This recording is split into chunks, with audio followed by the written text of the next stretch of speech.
Hello there, my name's Neil David and I'm the host of Eurograps Express, the podcast exclusively dedicated to the wrestling of Europe. If it's wrestling and it happens in Europe and it's good, we talk about it. Whether it's Rev Pro, Progress, WXW, Passion Pro, Pro Wrestling Chaos, Pro Wrestling North, we don't care, we talk about them all. If it's good and it's exciting, I want to share it with you. We're on the Voices of Wrestling Podcasting Network. Check us out on the feed. Check us out on Twitter at EuroGrapsEXP. And join us for chat about European wrestling and a little bit of chat about cheese. Hopefully see you there. Do you like wrestling trivia? Then check out the 5-Star Match Game, the Pro Wrestling Quiz Show. I'm Joe Gagney, and every episode, I grill 3 contestants with 5 rounds of power-packed wrestling trivia. We have over 30 evergreen episodes in the archives covering WWE, AEW, Japan, Mexico, and much, much, much, much more. Play along at home and check it out today. This podcast is a member of the Voices of Wrestling Podcasting Network. Visit voicesofwrestling.com to hear the rest of our great podcasts, as well as show reviews, columns, opinions, and updates across the world of wrestling. What do you guys want to talk about?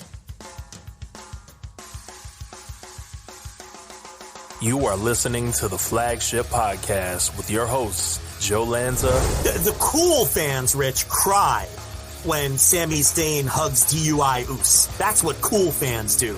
Cool fans call the Bloodline storyline better than any cinema. That's what the cool fans are doing. It's us nerds. Ours virgin nerd dorks, that like the wrestling. Yeah. Rich Frage.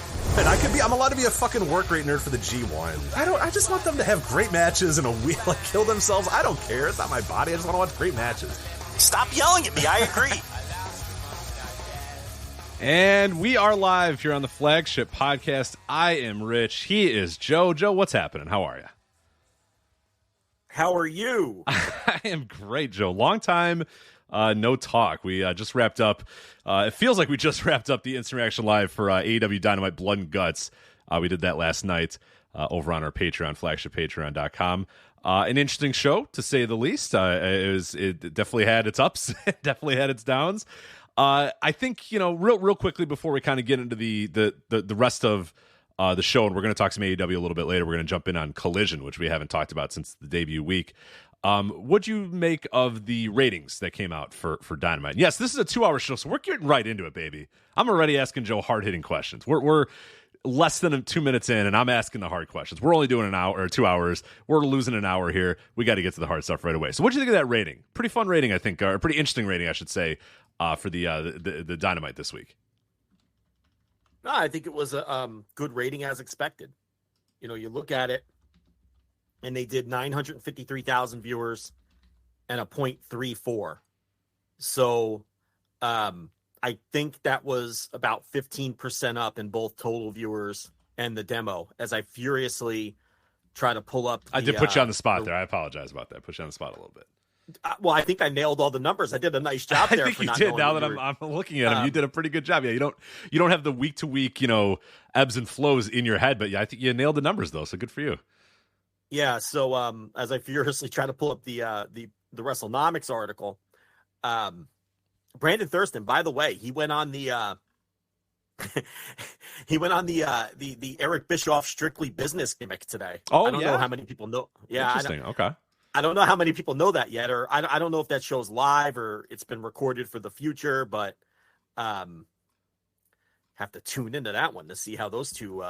I don't seem like that. Yeah, it seems like that. I could see that being contentious at points. And Bischoff likes Brandon, but I think Bischoff also likes to live in his own little universe and want things to go the way that he wants it to go for his narrative. So, and Brandon doesn't work that way. Brandon's like, no, the facts are the facts, the things are the things. You know what I mean? So yeah. I'm curious then how that played out. Interesting. I don't think it would be contentious, but there's the possibility for some decent debate, right? For sure. Sure. Anyway, just because I'm trying to look up the numbers. Okay, so yeah, it was 953 and a 0.34. And they were up 16% in total viewers and 15% in the demo. So I missed one number by 1%. Oh, come on, Joe. Get it together. Yeah, highest total viewership since March 22nd, and the highest 18 to 49 since February 22. So people like blood and people like guts. I do like that on WrestleNomics. I'll have to tell him it says AEW Dynamite Blood and Guys, July 19th. That's a different show, I think. Blood and Guys. Are you seeing that too? Yeah. Well. That's right next to the CZW pay-per-views you can purchase on pay-per-view still. So. Sammy Callahan's Greatest Wars. And it's like, who's watching this? Far be it from me to kink shame, whatever you're into. It's a good number, obviously. And we talked last night on the Instant Reaction Live, or is it Live Instant Reaction? What do we call it? Instant Reaction Live. Instant Reaction Live. Live and all the caps, Instant Reaction baby. Live. Yeah, we talked how when they announced the match, that week they pushed a bunch of tickets in that building, and then they sold all the tickets that were available. They opened up some new sections. It was one of the highest attended Dynamites of the year. You got to go back to January to find a Dynamite that had more paying fans. And then you look at the rating that came in today, with numbers the biggest since February and March, first quarter of the year. So yeah. The feud and the match at this point has to be chalked up as nothing other than a success. So that's what I think about the rating. There what you did go. you think about the rating? Do you agree or do you... No, exactly. That's a good number, I think. The quarter hours I thought was interesting that they held pretty much. There was people watched the initial stuff. They tuned in initially. Then it looks like they kind of fell off for a little bit during the Hook Jack Perry match. Not a whole lot. I mean, a very small amount of numbers here. Came back for Cole and MJF and pretty much just stuck around the entire night then after that. We're just like, all right, well, we're here and we're watching because, it's pretty much consistent the rest of the way through up until the finish, which, the last, part of the match and then the overrun at 980,000 in terms of total viewers. So, no, I think a very good number. Cannot be upset about that, and yeah, it speaks to how good this feud has been and what Blood and Guts still means and delivering on Blood and Guts and really just AEW. And we talked about this a little bit last week when we were discussing with the pay-per-views. Is that these branded shows always do feel. People go into them thinking this is an important show. This is a show that I should watch. This is a show that I shouldn't miss or whatever. We, again, we'll typically do instant reactions for them or whatever. You can see, like you said, initially, like seconds into the show, you just felt this is a big show. This is a big time show. Jack Perry's out here. He's burying his old gimmick. Like it just felt like a big show and viewers have kind of followed that. And I am kind of curious that if they do expand to pay-per-views, how many of these, still occur and do they do these or do they basically just use these sort of shows as pay-per-views instead of trying to pop weekly numbers. But you can't highest viewership since March and the highest 18 to 49 since February. That's success. That's success anyway. I know that's interesting that you bring that up because I know we had that conversation last week, but I hadn't even considered moving Blood and Guts to pay-per-view. But if they do go to the 12 pay-per-views and that's happening. That's going to happen. Yeah, did you hear the Tony Khan answer on the media call that our invite got lost in the mail, unfortunately? Essentially just like, well, I don't know any successful wrestling business that hasn't done it and hasn't, reaped the benefits. It was basically him saying, yeah, but I can't say yes right now, but the way he phrased, you had it, you didn't have it backwards. You had it sideways. He said, I don't know of any wrestling company or fight sport company that hasn't expanded and it hasn't been a success. So that's saying yes without confirming it, that we're going in that direction. And I think he said that he reached out to them about it, whereas other reports were that Turner reached out to him. So either way, both parties are clearly in lockstep here. Just need to find a way to kind of make it happen. Yeah, and and also someone asked him about Dynamite going to 3 hours, and he didn't even write that off. And that shouldn't surprise anybody. I mean, people should understand by now that this is a content business and the content drives the revenue. So the idea of Dynamite going to 3 hours at some point, which, as we know with WWE, with Raw, at times that has really stretched the limits of their creative. Most people, or I would think, maybe not most, a lot of people think that it's made for a worse show over the years.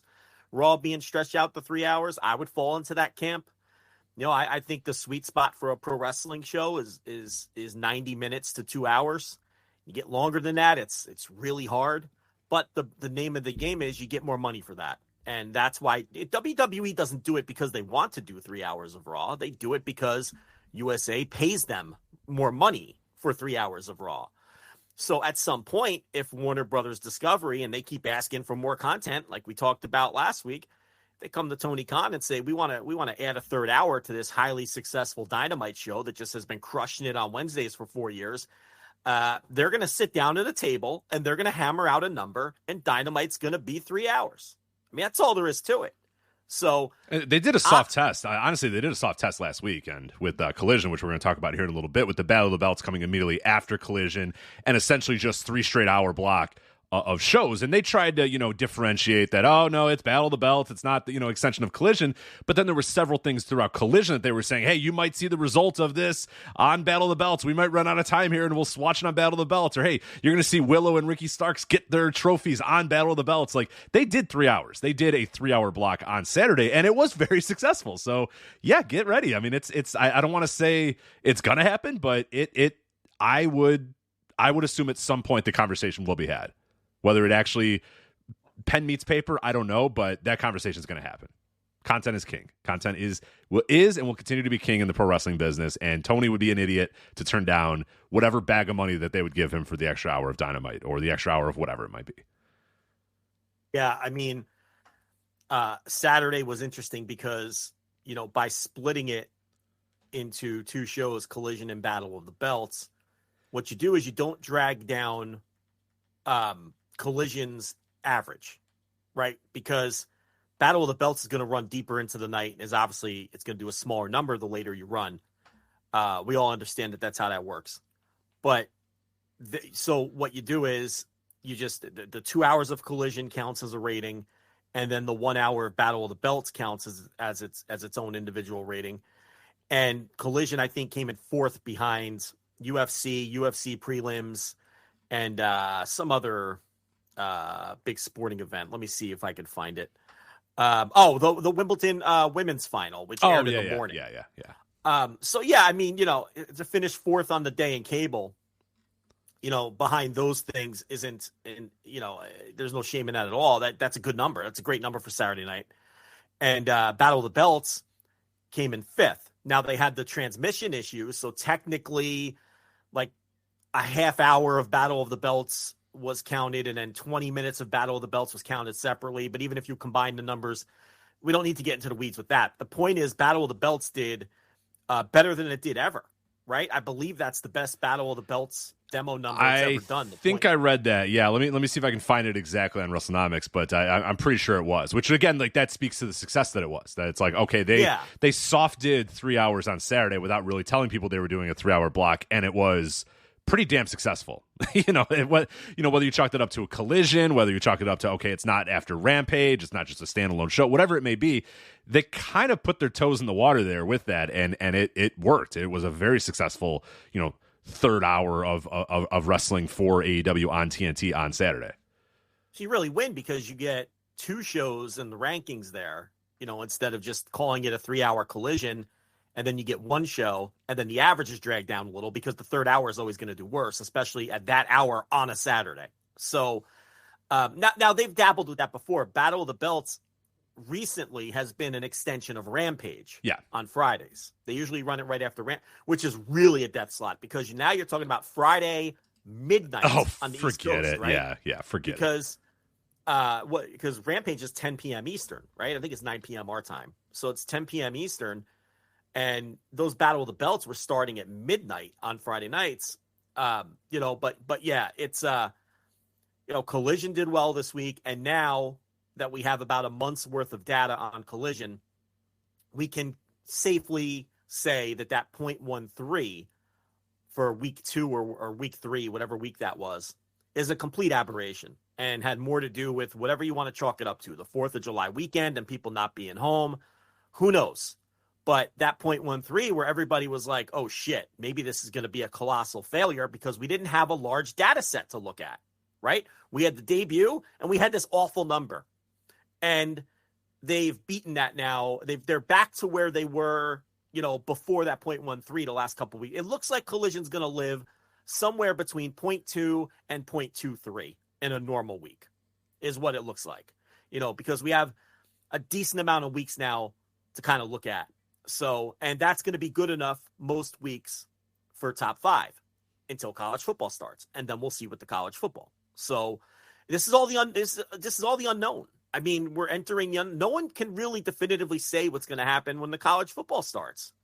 A lot of networks that run college football have kind of gotten away from stacking everything, all of the top games in prime time. Fox, for example, they run their biggest games at noon, and they've been very successful with this big noon kickoff strategy that they call it with the college football.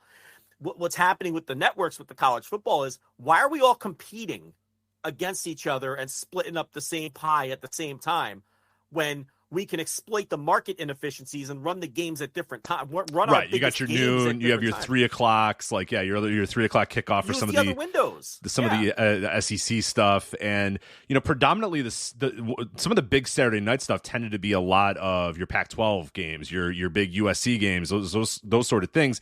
That's going to kind of all change a little bit, obviously, with UFC, moving on, to the Big Ten and all. So I don't know, it's strange. Yeah, it's like the powerhouse Pac-12 stuff doesn't really have the same power that it once had, and that tends to be a little bit later. And like you said, yeah, they've kind of pounced a little bit more on, all right, you guys run noon, we'll run 3, we'll run it. So I don't know. It's going to be it's not the same college football landscape it was a couple years ago. So it might be like a decade ago. They've it's like Fox kind of owns the noon window.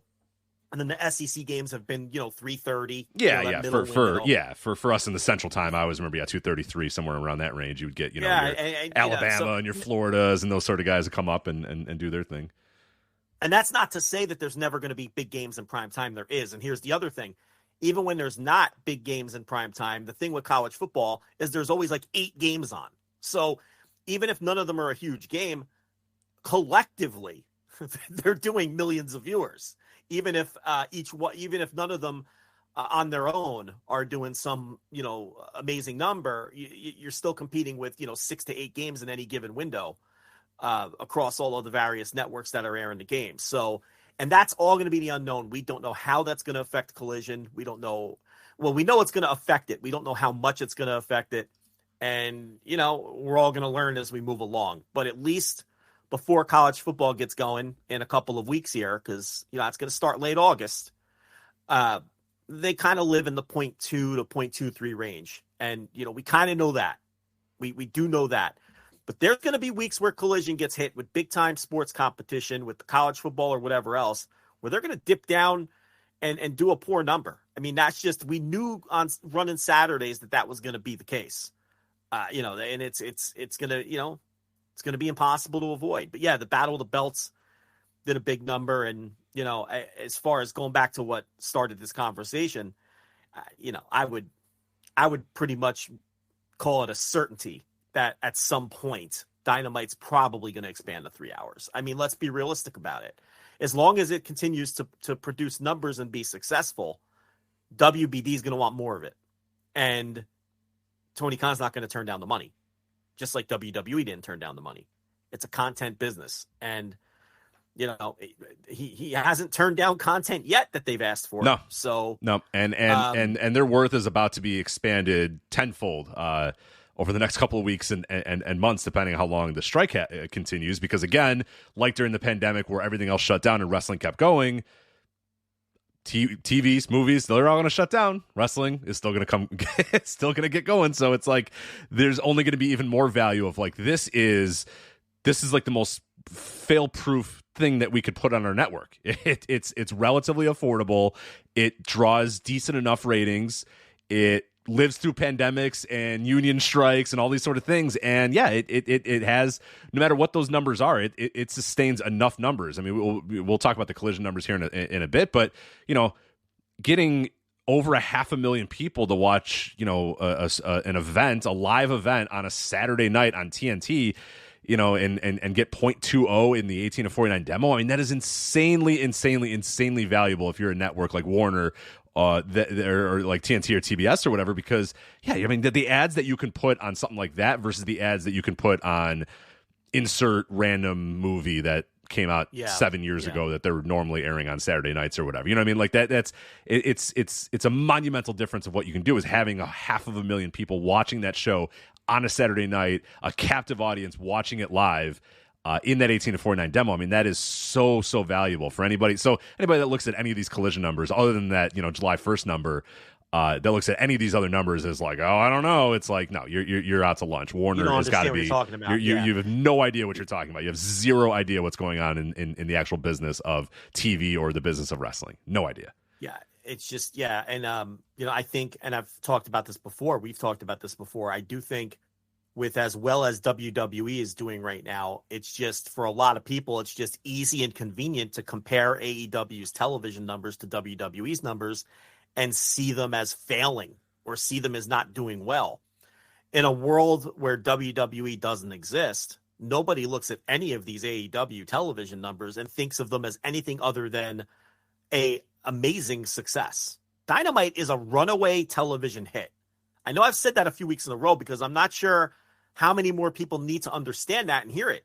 Dynamite is an unmitigated runaway cable television smash hit, the likes of which, name any others, any of these newer television franchises that have come around that are smash hits, like the Real Housewives franchise or anything else. Dynamite, Vanderpump right Rules, there. All of them. I mean, Dynamite is a massive cable hit, and it's. I think because, with no off season either. I forgot to mention that in my piece about how the networks look at this. No off season either. No weeks off. Vanderpump Rules, they need to take some time off. You can do 7 reunion shows and 6 finales or whatever, but at the end of the day, Vanderpump Rules has to go away a little bit. The Real Housewives have to go away for a little bit. Sports go away for a little bit. There's off seasons. There's none of that. Every week, 52 times a year, you're getting wrestling. Yeah, so it's immensely valuable. And even Rampage with the numbers that they do in that terrible time slot is that those are still good cable numbers for that time slot. It's not like Rampage is finishing 12th in their time slot. They're always like near the top in their time slot, which again is a massive boon for WBD to have sometimes live, most of the time taped sports in that time slot where, like you're saying, you get better ads for that than you would for a sitcom rerun or a movie rerun, or, some movie from 1997 or whatever the case may be. So, and that's why they keep asking for more. So, his answers, Tony's answers in that press call to all those questions were essentially yeses without saying yes, because he knows what's coming down the pike, and this expansion of content without question. I don't know why. I'm not saying it's coming tomorrow. I'm not saying it's coming next week, but it's coming for sure. So let's just do the AEW Collision check-in now, since we're talking AEW. It'd be weird to kind of jump over to New Japan and then go back to AEW. So let's talk about it, because we haven't talked about Collision on audio since its debut. I know that you've touched on it a little bit here and there on your Dynamite reviews. You did a column at flagshippatreon.com talking about how Collision and Dynamite were very different and sort of, two different diametrically, under the same umbrella company, but still a very different look and feel, which I think I agree with and is a positive for sure.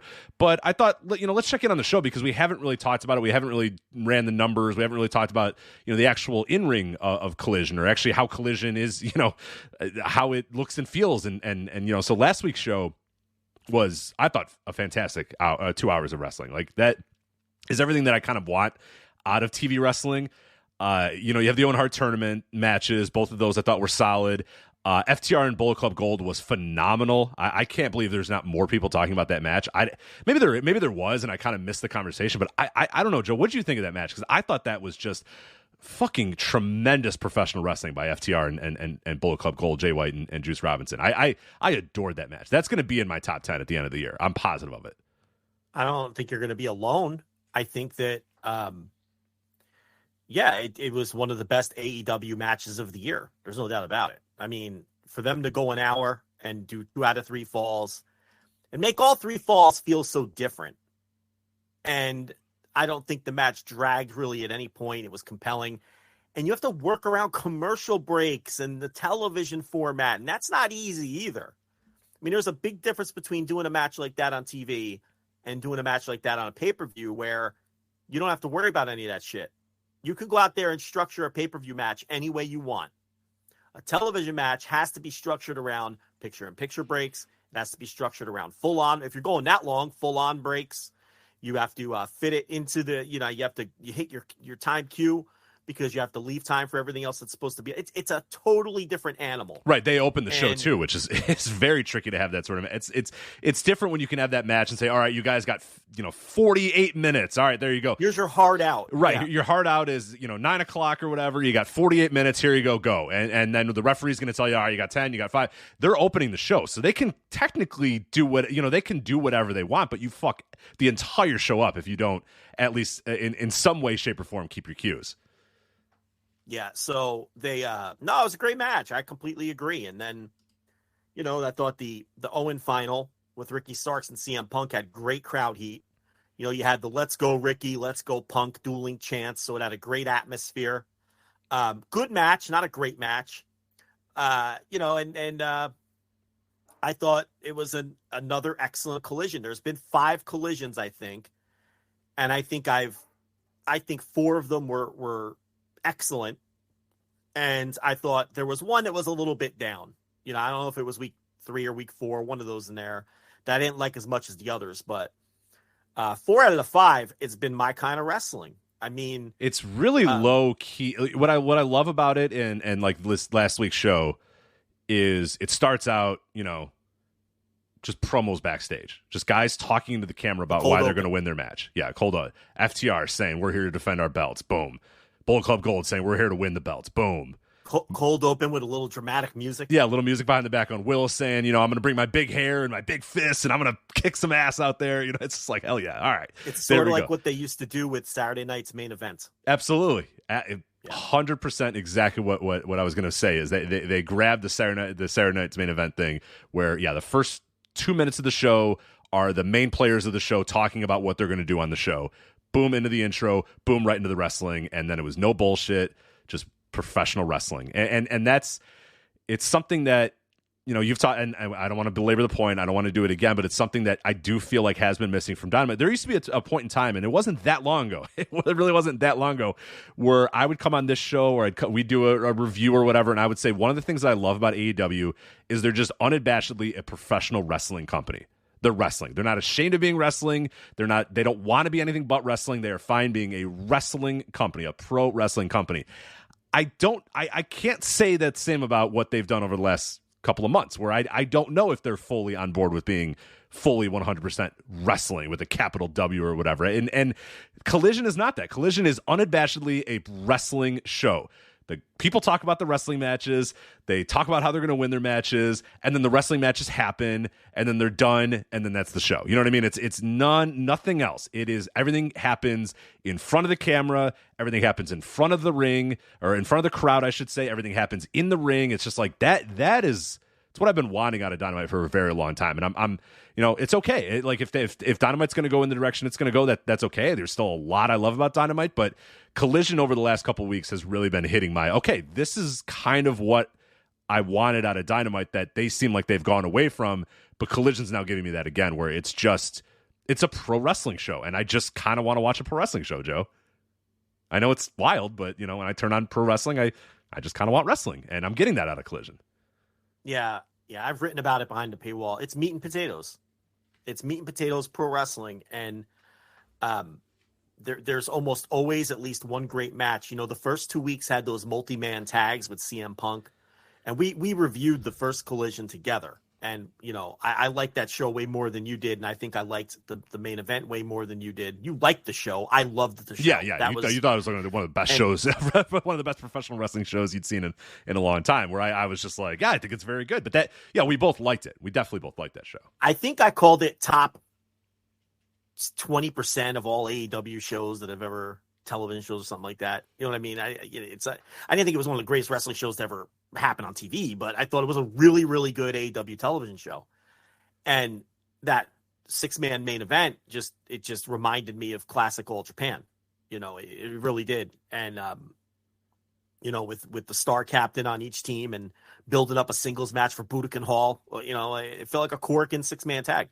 And then they came back with an 8-man tag the next week with a lot of the same players, That match wasn't quite as good, but again, it's just, meat and potatoes wrestling. And, this week with the great, 1 hour, 2 out of 3 falls tag match. And the thing about Collision that I like, and I look forward to Collision every week, and I like Dynamite. I like Dynamite, but what I like about Collision is that it's different. And I think that matters and it's important, and they've made a concerted effort to make that show feel different. And I think that's a great thing, because if Collision was Saturday Dynamite, I'd still watch it every week. I'd probably like it most weeks, but I'm glad that it's not that. Right, and they very easily could have done that. They could have had Excalibur and someone else do the commentary, or you know what I mean. Like they went 2 wildly different guys that you hadn't heard with Kevin Kelly and Nigel, and then you get Ian Riccoboni in there to fill it out. I mean, it looks and it feels and it sounds different. Yes, and I appreciate that. Yeah, and to me that. I look forward to it a little more, because if it was just Saturday Dynamite, there would definitely be weeks where I would be like, I've had my fill of AEW this week, and I'm not necessarily looking forward to this, and then it would have that Rampage effect where maybe it sits on my DVR for a couple days before I get to it. But the show feels so different, and because there's just enough of different talent, like, FTR has barely been back on Dynamite. Punk has only shown up on Dynamite once. Ricky Starks has mostly been on Collision because all his stories are there right now. So it's like, not only is the show paced differently, not only does it feel like a different show than Dynamite, but it's also has a good chunk of talent that you're not seeing 3 days earlier either, right? So it's like, it feels different, and I think that's important, and I think that's helped my enthusiasm for it. Because I don't feel like I'm just getting an extra 2 hours of Dynamite. I feel like I'm getting 2 more hours of wrestling from the same company that is just paced different and it presented different. And I appreciate that. But it's not so different that it doesn't feel like the same company. Right, I still feel like I'm watching AEW. And I do think that the different commentators makes a big difference too. And I'm happy for that. Because I do think not hearing Excalibur for once helps make this show feel a lot there. And I like that Kevin Kelly's style is different than Excalibur. All of these differences are good things. They're not bad things. These are all good things that make them feel like distinct shows, and that like I'm watching something. Yeah, it's just a meat and potato. The best comp I've made for it, and I'll see if you agree. To me, Collision feels like 1992 WCW Saturday Night. Oh, my favorite. My all-time favorite. That era of the show. The best era.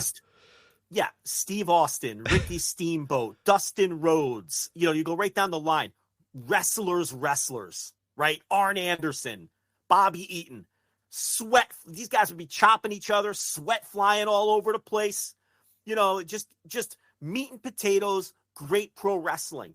And Collision reminds me of 1992 WCW Saturday Night, where I knew I could sit down at 6:05 and watch 90 minutes or 2 hours or whatever of no-nonsense pro wrestling where guys were just going to go out there and wrestle and beat the shit out of each other, and I'm going to see somebody's hand get raised. And that's what and the fact that Collision airs on Saturdays in almost the same time slot on almost the same network and all of those things, makes that comparison even more apt.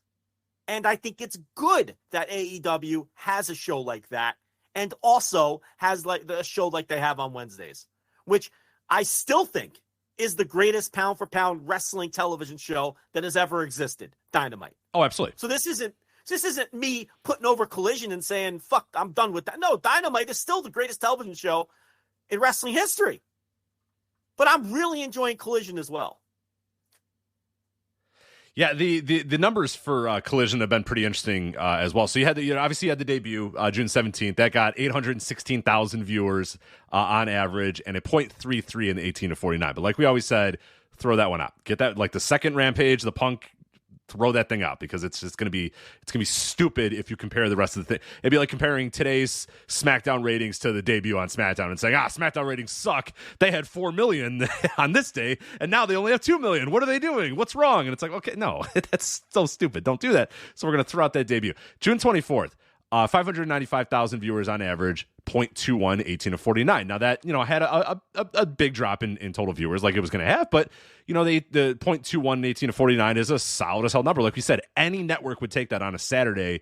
Any cable network for sure would take that on a Saturday for a live pseudo sport event with a captive audience. You're going to take that 595,000 viewers. Now, the aberration that you mentioned was that July 1st show. The third episode of AEW Collision, July 1st, 452,000 viewers on average for a 0.13 in the 18 to 49. Now, that was the, oh my God, whoa, Jesus, like this thing's not good. What's happening?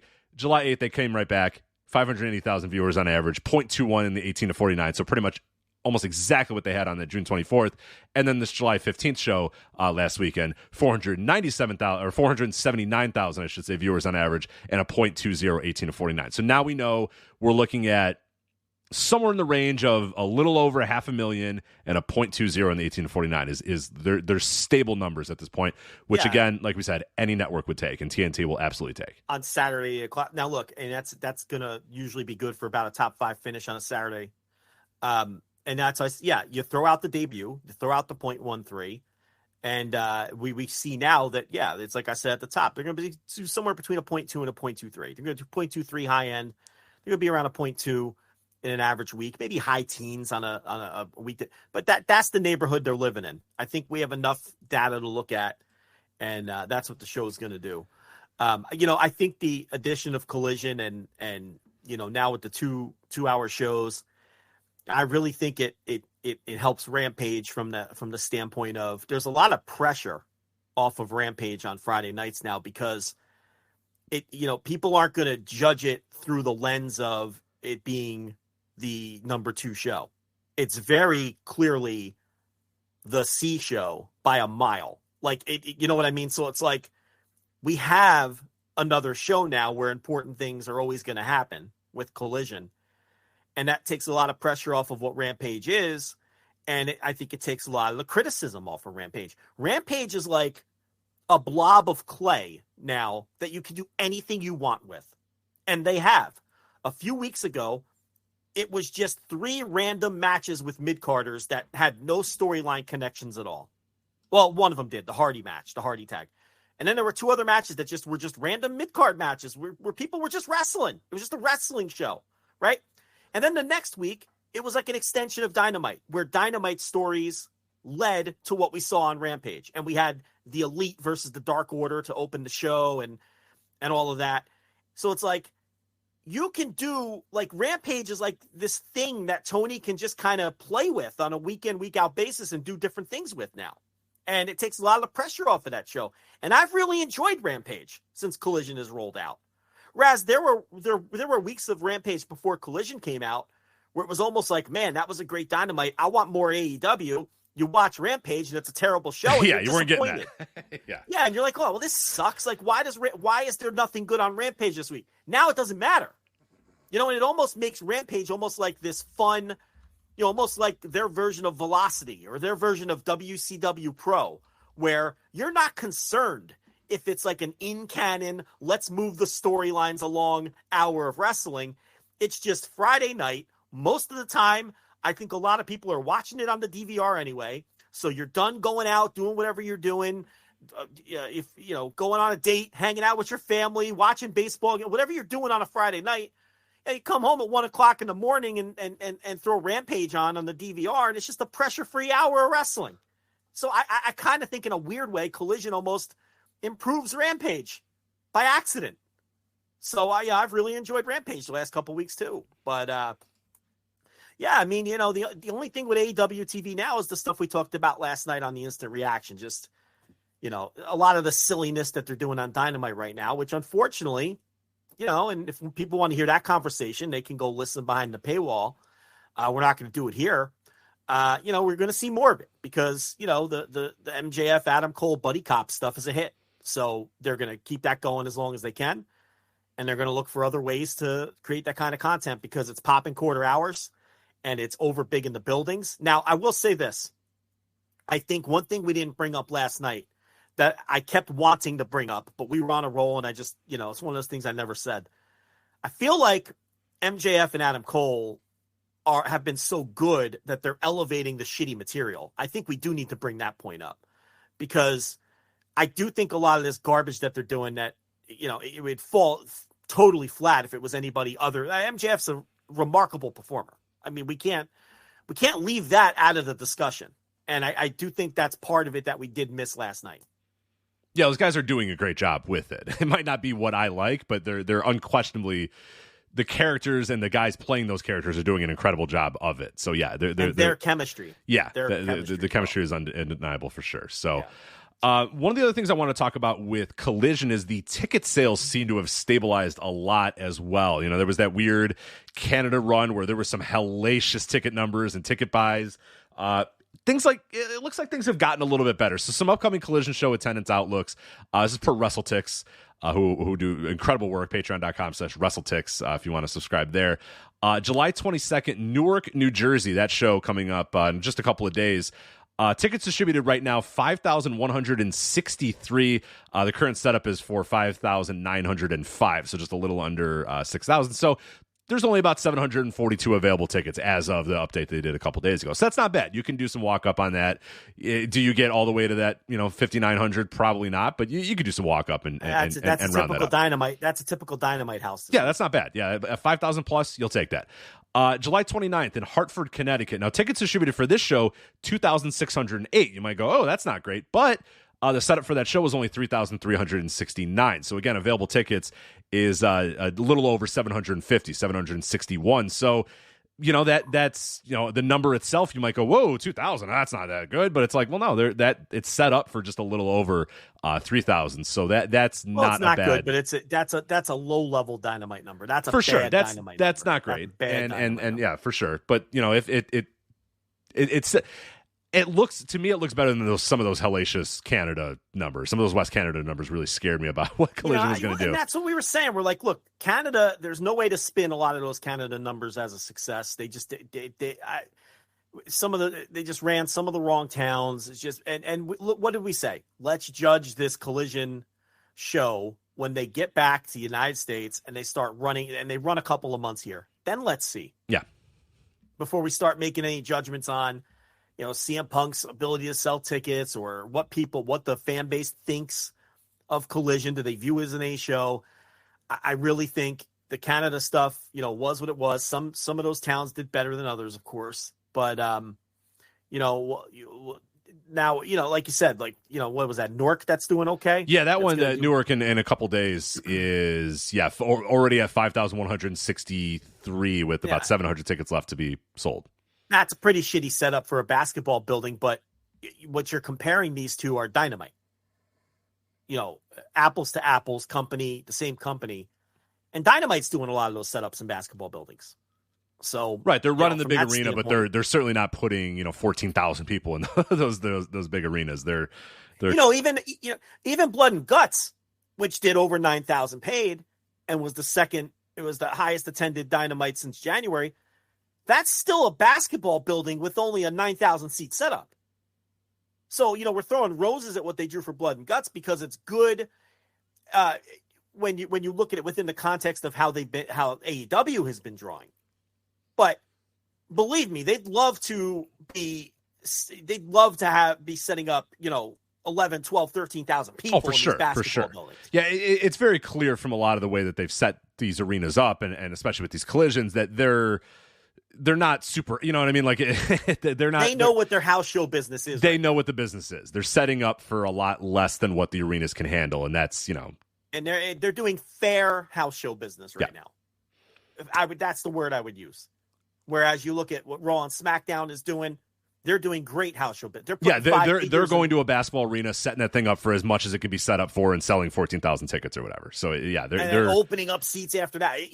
They're doing great ticket business. AEW right now is doing fair ticket business.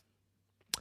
August 5th in Greenville, South Carolina. That has 500 tickets available for a setup of just over 3,000. So again, a low setup there in Greenville, but 2,584. So there's those hellacious available ticket numbers that we had for a little while seem to be gone, but the setups seem to have reduced a little bit over the last couple of weeks as well. August 12th, Greensboro, North Carolina. They're set up for just under 4,788, but there's still 1,191 tickets available. They've only sold a little over 3,500 to that show. So that's one that you look at and go, okay, they set it up for over 5,000 or close to 5,000, thinking they're going to get a pretty big house. There's a little bit of time there, but you probably need that show's probably got to get pumped up a little bit. August 12th, you got to sell some more tickets there in Greensboro. And then that continues in August 19th in Lexington, which obviously we still have a little ways. It's a month away. But with that being said, they set up for 5,210. They've only distributed just over 2,000 tickets, so there's about 3,000 plus tickets still available for August 19th in Lexington. So I think there's some good numbers in there, and there's some, I don't want to say bad. I don't know if any of those numbers are truly bad, but there are definitely, there's good, but there's also some, the setups plus it's like I think you just nailed it. They're not operating at a level where they can set up for these arenas that they're running. They're running. They can't run. Yeah, they're in there, and it's starting to mirror Dynamite. Basically, some Dynamites do great. Some do fair, and others it's like, wow, day of the show, they better get a decent walk up, or you're getting one camera angle all night because there's 2,900 people there. And again, I'm gonna wait 6 weeks, 8 weeks worth of Collision. And then I'm going to look back and then I'm going to see what Collision's doing versus what Dynamite's doing. And there's obviously going to be more consumer confidence in Dynamite because it's 4 years old. Right. So it's like, and Collision has CM Punk and they're kind of building that brand. And I do think that Rampage slipping to become what was very obviously like a C-level show, and Battle of the Belts not mattering, and ROH being a wet fart, and all of these things have contributed to a lack of consumer confidence in Collision, or a wait-and-see attitude with ticket buyers. Like, maybe I'll wait to see what's on this show. Right, you know Dynamite is probably going to deliver to a certain level. You don't know how Dynamite, these other shows are. Yeah, you still don't know what you're going to get out of all these other shows. And that honestly, when Dynamite first started, I mean, obviously they had some good numbers right out of the gates, but then they did kind of stall for a little bit. There was a little bit of a time where the numbers weren't great. I went to a show in Chicago that did not do very well, didn't sell very much for a Dynamite, because people were just kind of like, I don't know. And that's when the show was kind of, at the late end of 2019, it wasn't all the way there, and it was just kind of felt like, you weren't guaranteed to get a great show. And then obviously coming out of the pandemic, they pretty much did gangbuster business since then, because everybody was just like, great, wrestling's back, live wrestling, I'm going to watch it. And then the shows were fucking spectacular. So you knew if you were buying a ticket to go see Dynamite live, you were going to get a hell of a show.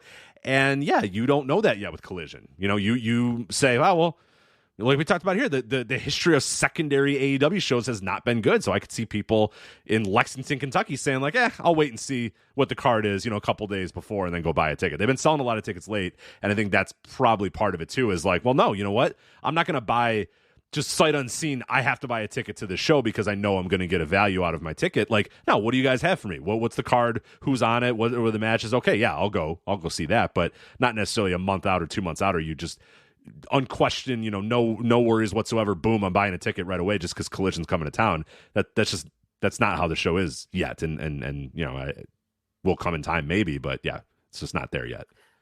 I do think we should mention this. As of a few weeks ago, and I don't know if this is still true, but it probably is.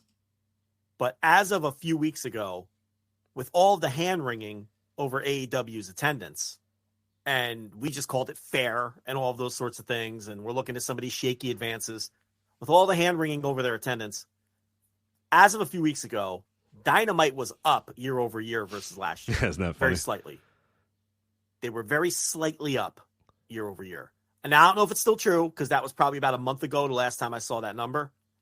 I would assume it's still true. I don't know by the time you get to July, and the fact that they just did, 9,500 people or whatever it was last night for last night's show, where even if they had a few bad weeks, I don't know if it's going to put them from being in the black to being in the red. But as of a few weeks ago, they were up a year over year, slightly.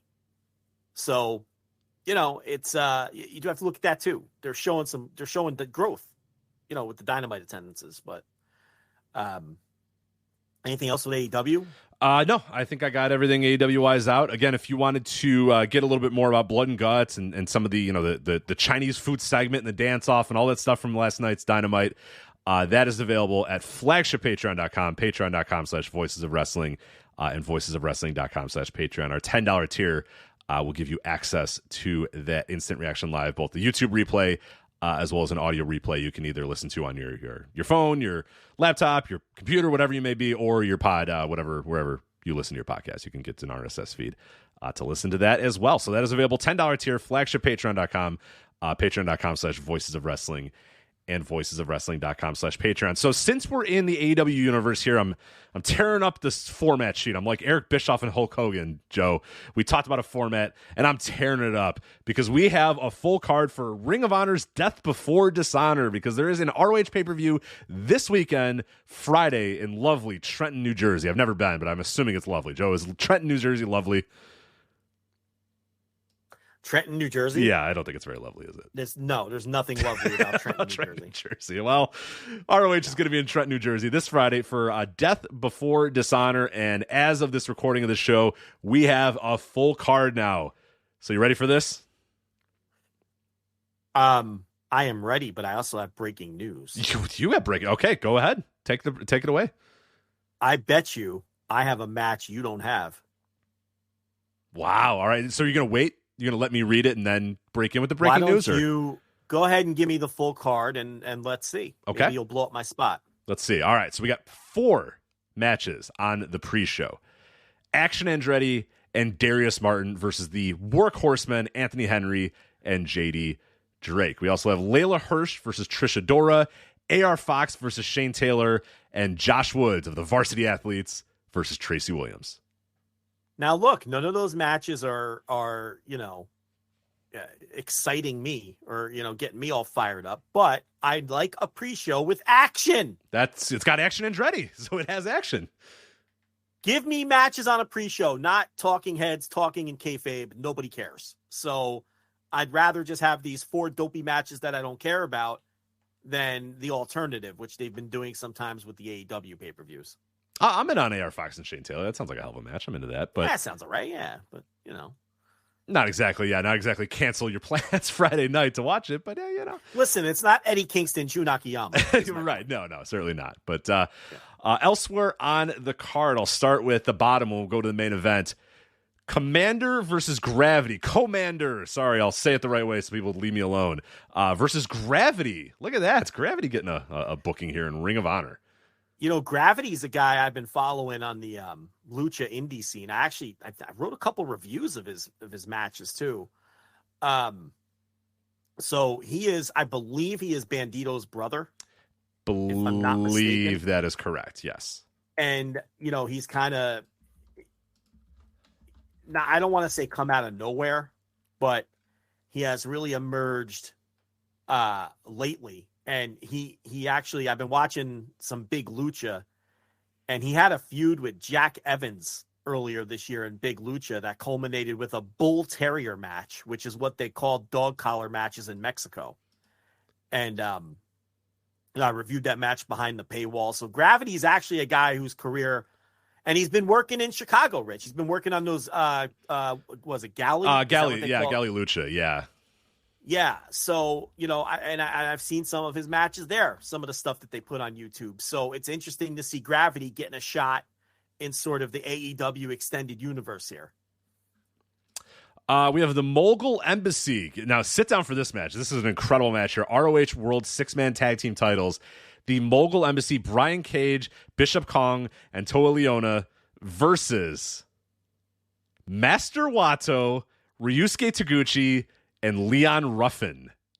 Yeah, that's the one I wasn't sure if you had. Okay, you had it. Yeah, I got it. What a wild match that is. Love that. Leon, the former Leon Ruff of NXT fame, versus with teaming with Master Wato and Ryusuke Taguchi. I love it. I don't know how they made that match. What unbelievable. So completely. That's Fire absurd. Pro random button. That's absurd. That's an absurd match. Leon Ruff, Master Wato, and Ryusuke Taguchi. The Righteous, your guys, Vincent, Dutch, and Stu Grayson versus the Dark Order, Evil Uno, Alex Reynolds, and John Silver. A fight without honor. The Righteous are in line. I'm not doing shtick. They're in line for a big push. I've been told that. Whoa, okay. All right. So the betting lines, you're saying bet the house on the Righteous here? What's the match again? I wasn't really the Righteous, Vincent, Dutch, and Stu Grayson versus the Dark Order of Evil Uno, Alex Reynolds, and John Silver. Yeah, I think the Righteous. You think Mr. Uno is staring at the lights? Yeah, they're I've been told pretty. Look, I'm not saying main event push, but the Righteous are an act that Tony Khan is going to get behind. Is the point? Then you have the four-way. I think the rest of this we did know already, so surrounding out the rest of the card. Four-way match for the ROH World Tag Team titles. The Lucha Brothers versus the Kingdom versus the Best Friends versus Aussie Open. Isn't that a ladder match or something? I believe it's just straight four-way as far as I can tell right now. Four-way, yeah.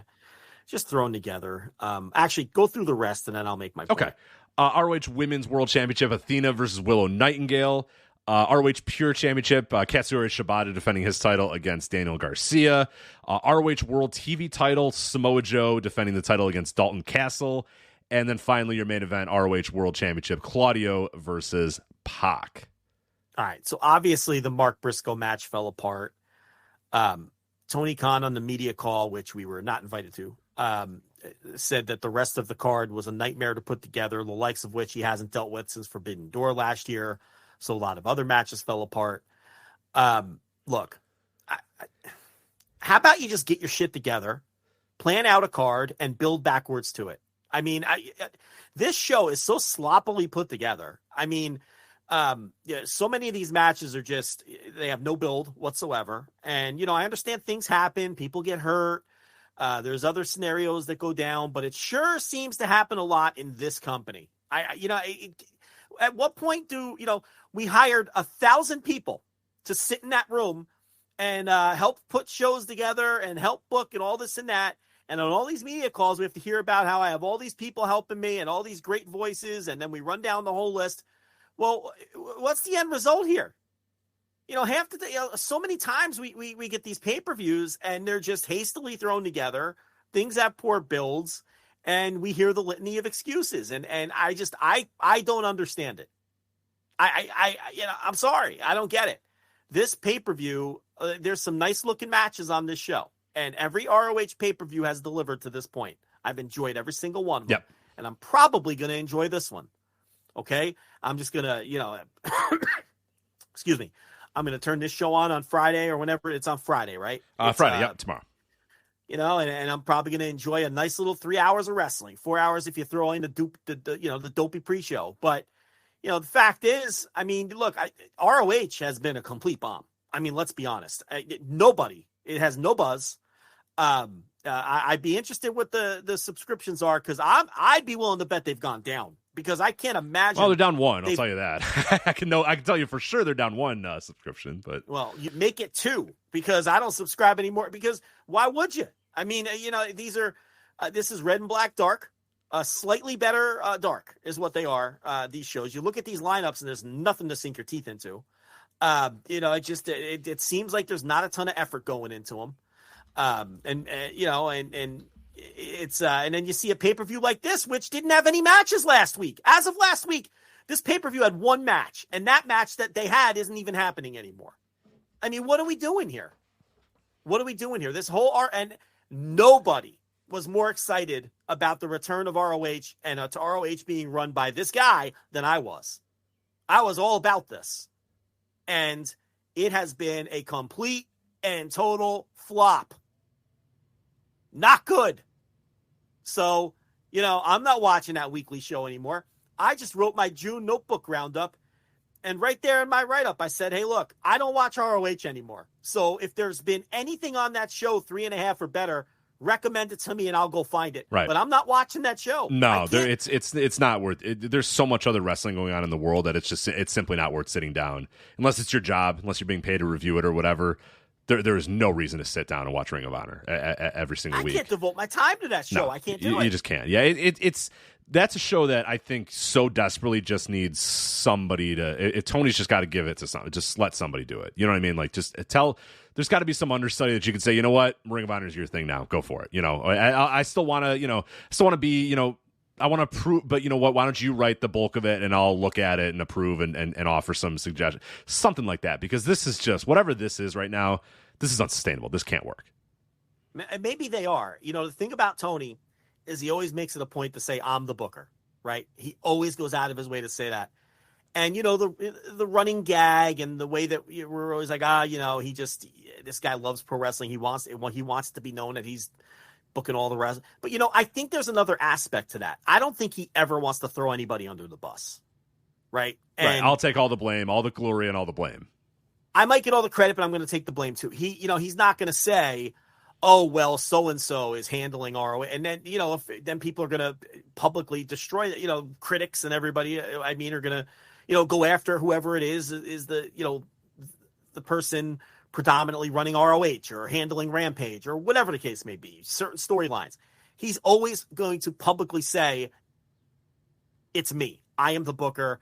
Everything stops with me. And I'm not even saying he's being dishonest, because I do believe he is that Vince McMahon figure where he rubber stamps everything and everything does go through him. And I don't think anything hits his air without him approving it. But, you know, do I think he's plotting out every match, every finish, every storyline? No, I do not. I do not. He didn't hire all these people and bring all of these people in to not do anything. These people are contributing, but he's never going to parse out who's doing what, because he is going to take all the heat, and consequently he's going to always get the credit too. But that's how it works, you know. And I think a good boss does take the heat for his, you know, does fall on the sword, you know. And just, you know, even in you know my career with, you know, my managers, you know, to my bosses, I always try to fall on the sword, you know, when I can, you know, and it that's just what you do. But I think that maybe there is somebody else handling it. I guess I don't know. I guess I don't know. But whoever it may be that's handling it, like, it's got to be better. There's got to be a reason to watch this show. Make me want to watch this show. What is compelling me to watch this show? What is compelling me, somebody who reviews wrestling and talks about wrestling, what is compelling me to watch this show? It's nothing. There's nothing. It's done. It went from had to watch it the first week to, I'll get to it the next couple of weeks. It didn't take long. It was less than a month where I was just like, okay, I don't need to watch this anymore. Essential. Yeah. This isn't essential, to the point then where I was like, I'll put it on in the background. And then I realized like 2 weeks ago, wait, I haven't watched Ring of Honor in like a month and a half. Why do I still subscribe to this thing? And then I unsubscribed to it. It's like that. It happened that fast. It happened, you know, from 2 weeks in, I was like, hey, I got to watch every one of these. This is essential wrestling. This is part of what I do here. To, you know what, I'll put it on when I get to it. To, I'll put it on in the background, but not really pay attention to, oh, wait, when's the last time I watched Ring of Honor? And realized I don't, you know, I'll come back if people tell me to, but there's been nothing I've seen that's made me say that. And I know that, you know, Tony's a big believer in like the last minute buys sort of things or whatever, but that's no excuse to have one match that on your entire pay-per-view booked. No, and that wasn't the reasoning this time. He even admitted that it just was a nightmare. Right.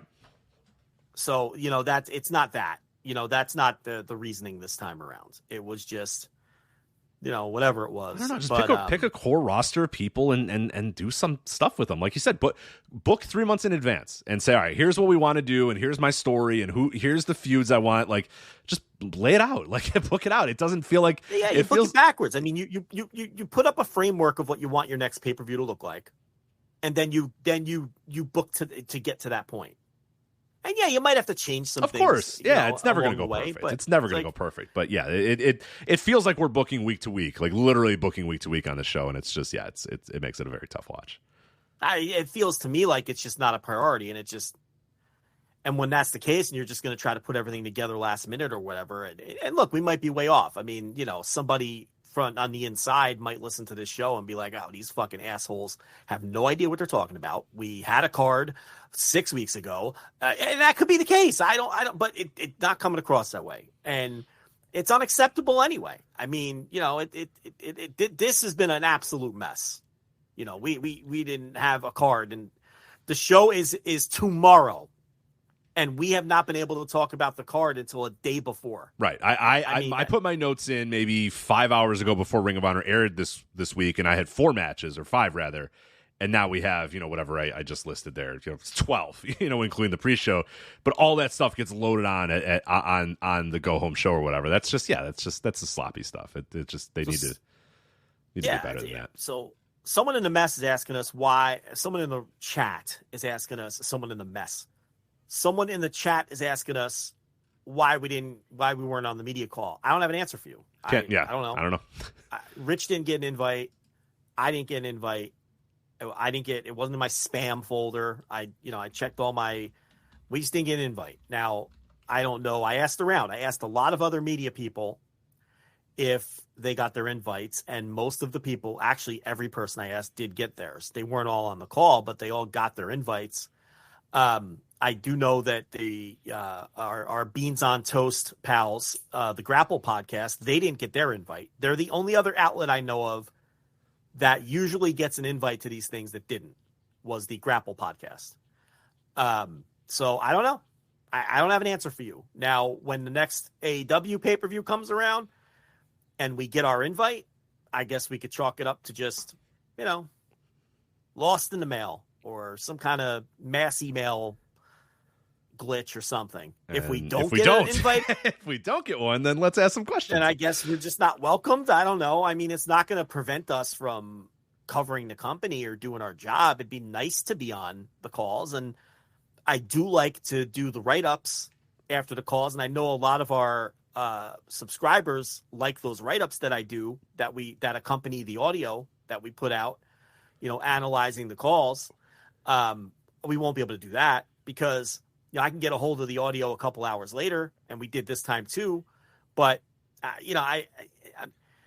I'm not going to do a write-up for audio I'm not going to do it the next day or whatever. It's not fresh anymore. everyone's listened. Everyone's you know what I mean? It's like, if I'm on the call. It kind of also feels, I don't know, because a lot of people sent me the audio and said, "Oh, here you go. Here's the audio." And I was like, "Look, if they don't want me, man, if they don't want us for whatever reason, and our invite got lost in the mail, I'm not really that interested in covering the call, as much as we do, or promoting the call, or putting the call up on our Patreon, or writing anything about it. It's like, nah, if they don't want us, man. Well, that's the whole point. That's why you're inviting us, so you get the coverage. Right. I'm not. You can't not invite us and then us still cover it. Fuck off. I'll do something else with the couple hours of my life. You know what I mean? I'll find something else to watch and cover. Yeah. I mean, I listened to the call because I have to be on top of these things, but I'm not going to do a write-up, 24 hours later. Now, if I'm on the call and I'm, involved, and not like when I put that hand up, they're calling on me anyway, which, if you want to add to the conspiracy theory here, then I'm going to write. But I can't do the write-ups if I'm not on the call. That's the bottom line. So people have asked. I don't know. Ask them why. I don't know. Maybe again, it was just an oversight or something, but it's that's all I can say. I didn't ask. I would never ask. I'm not. Oh no. I'm not going hat in hand saying. I'm not going to hat in hand and say, I you either want me there or you don't. You don't want us there, you don't want us there. That's fine too. Right. It's but I'm not going to. Yeah, like Rich just, I'm not going to grovel and try to find out why. You're either gonna send it to me or not, because at the end of the day, it's not that big a deal. I can still cover the company without being on the media. Right, call. I'm not going to lose sleep over it, but I'll be. I can wait a couple hours and listen to the media call later on one of the million places that put it out. But it's not. But not being on the call is not going to prevent me from covering the company at large. But I don't know. I mean, I blame Woodcock. I knew it was Woodcock. Fucking Woodcock. I don't know. I don't even want to speculate. No, I'm just kidding. I don't know what happened. But Well, I'll tell you, I get all their PR emails too, and I got a PR email about an hour after the media notes. call. I was like, hey, so hold on. That's why I think you didn't lose my email address all the way. Well, that's why I think it might have just been some kind of weird oversight, because I have a press release right here that I got a half hour after we started the show. So, Yeah, 30 minutes ago, I got the press release for the ROH show, yeah. Death Before Dishonor card. I'm looking right at it. So it's not like we haven't been struck from the email list, is what I'm saying. So maybe, there was just some kind of glitch or something. It's Woodcock. I'm telling you, it's Woodcock. He doesn't want us. He doesn't want the smoke. Woodcock doesn't want the smoke. I have no idea. So anyway, that's ROH Before Dishonor. Are you saying we don't want to smoke cock? Is that what you're saying? We don't want to smoke the Woodcock. No. Okay. Yeah, no, just the Woodcock. But I'm a heterosexual man. I don't want to smoke cock. Right, but it does not. Yeah, whatever. But yeah, it's the Woodcock. Not that there's anything wrong with that. Right, of course. No, this particular cock, the Woodcock, is he doesn't want that smoke. I'll tell you that. So anyway, Friday in lovely Trenton, New Jersey, Death Before Dishonor. If you're outside of the United States, it's available on Fight, voicesofwrestling.com/fight. If you're in the United States, it's all the usual haunts and whatnot. Go read the press release they just sent us that I'm sure get published elsewhere. Yeah. It tells you where you can watch it, all the other places. Bleacher Report, watchroh.com, all that other good stuff. So no instant reaction live or anything like that for us. We'll talk about it next week on the show. So all right. Let's just keep moving along here. Let's talk G1, Joe. We kind of skipped over the G1 last week. I think we talked about it for about 14 seconds last week. And we kind of said, what are we going to say? It's happening. It's going to happen. There's 4 nights that are going to happen before we record next week. We'll talk about what's happened in those 4 nights instead of, previewing it yet again. And here we are. We're through 4 nights. I don't know the format you want me to do this. I think it might not be a bad idea to go maybe block by block and talk about the guys or talk about the nights. How do you want to handle it, Joe? I'll put the ball in your court in terms of would you want to go night by night, guy by guy, block by block? How would you like to play it out? Well, have you seen everything? I have seen everything. I am all caught up. All right. Well, a lot of the people listening have heard me review all 4 shows. I don't think anybody knows what you think about anything. So what matches did you like? So matches that I've liked. And I guess the overall thing with the G1 this year is, I don't know the right way to put this. I think there's more matches I haven't enjoyed than matches I have enjoyed. Does that make sense? Not to say that it's been a bad G1, but there's been a lot of muck in this year's G1. There's been some very good matches and some matches I really liked. But there's a lot of muck. There's a lot of muck in these shows. So I've liked most of what I've watched, but I do feel like it has been sort of, chore isn't the right word, but it's been tough to get through some of these shows. It's been tough. And then there's always like a guy will come out and you're like, oh, all right, cool. This is going to be good. Okay, thank God this guy's out or whatever. But that's really kind of been the overarching thought for me. I like Taichi and Will Ospreay a lot. I mean, that's just a phenomenal match. You talked about it in your G1 reviews, which, by the way, Joe is doing daily G1 audio over at patreon.com / voices of wrestling. That is all there on the $5 tier, daily G1 audio, the original and still the best daily G1 audio. So night 1, like Taichi and Will Ospreay was great. Umino and Narita I liked a lot. I thought that was a really, really, really good match. Kiyomiya and Tsuji I enjoyed, and that was about it from night 1. So it's one of those things where, like, Taichi and Will was great. Umino and Narita was really, really good. And what was the other one that I said? Kiyomiya and Tsuji. Like, that's 3 matches I really enjoyed. But with this G1 format, that means there's, a handful of other matches that are just kind of like, yeah, all right. Like Tonga Loa and Kenta, not good at all. Chase Owens and Gabe Kidd, not that good. Okada and Great Okan was fine, but not that great. Sanada and Hikuleo, not that great. So that's kind of what you're getting with this G1, where there's going to be some standouts. There's going to be a match that's going to stand out. And I think one of the things that I've noticed so far in the G1 as I kind of go over the other nights is the guys I all assumed were going to be good are still very good. Tanahashi has lost a step, obviously. He can barely keep his pants on. He's wearing like the Shawn Michaels in 1993 gear for some reason. It's not a great look for old Tanahashi. He kind of looks like, because remember 1993 Shawn Michaels got like real fat because he was like taking steroids but not actually lifting. And then he realized I should probably lose some weight because this is just, I look like shit. I'm just big and bulky and nothing's really, that's kind of, Tanahashi is just exemplifying 1993 Shawn Michaels right now. And I don't know if that's the best Shawn Michaels to exemplify, but otherwise, like, pretty much everybody I thought was going to be good has been good, and everybody I thought was going to be bad has been bad. And then the guys that I was kind of on the fence with, most of them have been worse than I thought. Does that make sense to you, or do you have this similar thought with the G1? Because do you understand what I'm saying? Like the guy, everybody, like Shingo has been great. Taichi has been good. Okada's been good. Kiyomiya has been good. Umino has been good. Narita's been good. When you go to the C block, I've liked Eddie Kingston's stuff so far. He's been good. Shingo, I mentioned him. He's been great. Ishii's been great. Saber's been good. Kava's been good. Goto's been good. Naito's been good. All those guys that I thought were going to be good are still good. The guys that have been good in G1 so the last 10 years, those guys are still good. The guys I thought were going to be bad are fucking atrocious. Toru Yano, terrible. Kenta, I'm fucking over Kenta, dude. I'm on full on skip Kenta mode here on out. I'm done with that guy.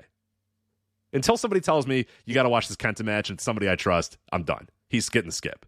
I'm over it. I can't do it anymore. He's had maybe the two worst matches in the tournament. Close anyway. Low effort crowd brawling. No, thank you. You know what I mean? Like if you're gonna crowd brawl, at least give me some Gabe Kidd effort. You know what I mean? Like I'm not doing low effort crowd brawling on a G1. Fuck off. No. I think Gabe Kidd has been the worst wrestler in the entire tournament. I think Kenta's worse than him, but Gabe is one of the guys that I'm talking about. The guys I was on the fence with, where I'm like, oh, I don't know. Like, let's see what these guys can deliver. Gabe Kidd has been terrible. I've not liked his output whatsoever. It's not his. Well, yeah, it's his match structures is the reason. It's not necessarily him, but this attack the guy before the bell, brawl in the crowd for 7 minutes. Then get into the ring and the bell rings and have a 1 minute match, that you can go get fucked. I have no interest in that. Like, there's a way to get your gimmick over without completely tanking these matches. I have enjoyed, and now to me, Gabe Kidd is right down there with Kenta, who's been awful. And the thing with Kenta is it's low effort.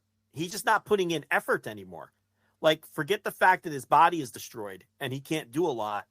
Now he just looks like he doesn't care. Right. I can't do low effort in the G1. I'm sorry. I'm not watching this G1 to see guys not try.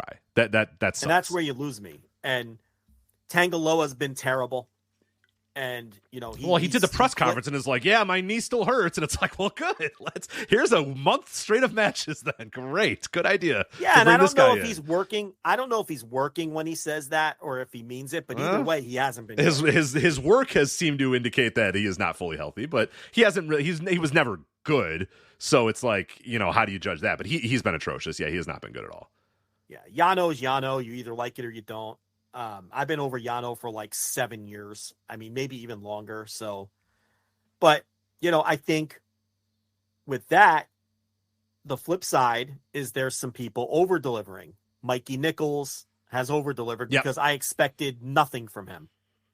I expected nothing from him, and he's been good. That Hanare match is in my top 5 of the G1 so far. I love that match. Well, he's the other guy. Hanare has a real chance here to be kind of a breakout guy in this tournament. I don't think they're ever going to give him a big star push or anything like that. But, the Mikey Nichols match, which over-delivered and got all the safety nerds up in a dander, so that's always a bonus. And then the Shingo match, which, may have been the best match of the entire tournament. And that's the third match they had this year. All 3 of them were great. And Hanare's won 2 of them. He's beaten Shingo twice. So, he's going to be in there and he's going to have some challenges with some of the other people in his block who he may not have a lot of chemistry with or who you just can't have a good match with. Maybe not, because when I look at that block, okay, he wrestled Shingo and he wrestled Nichols. Okay, here's what's left. Finley, Evil, Kingston, Tama Tonga, and Ishii. I don't see a lot of opportunities to have like a 1-star match in there. Right? The Evil match will be terrible, probably. Yeah. But here's the thing. Evil hasn't really been doing heavy shtick. Now, he had a Togo finish in his last match with Kingston. I just got done watching. But the match wasn't loaded with. Right. Usually with, Evil in recent years has been wall-to-wall Dick Togo. Now it's just Dick Togo gets involved in the finish. Maybe. Right? So it's a but yeah, you're right. I mean, I'm not saying that that's going to be a 4-star match, but I'm not seeing a lot of opportunity. Like, he doesn't have Hikuleo and Kenta and Yano and all these people in the block. That he just has all people who there's a chance to have a decent match with. But Hanare has been a surprise. Mikey Nichols has over-delivered. Let's talk about this. What do you think about what they're doing in the A block, which was the young guy block, with Tsuji, Umino, and Narita, where it looks like they're all going to have draws against each other? What do you think of that story? Because they've already had two. Tsuji drew. Yeah, it feels like we're going that way the whole way. Yeah, Tsuji drew with Narita, and Narita drew with Umino. So the last match we have left is Tsuji and Umino. And, you know, it sure looks like they're going to do draws. They're going to do a draw. Of them. Yeah, they'll do a draw there.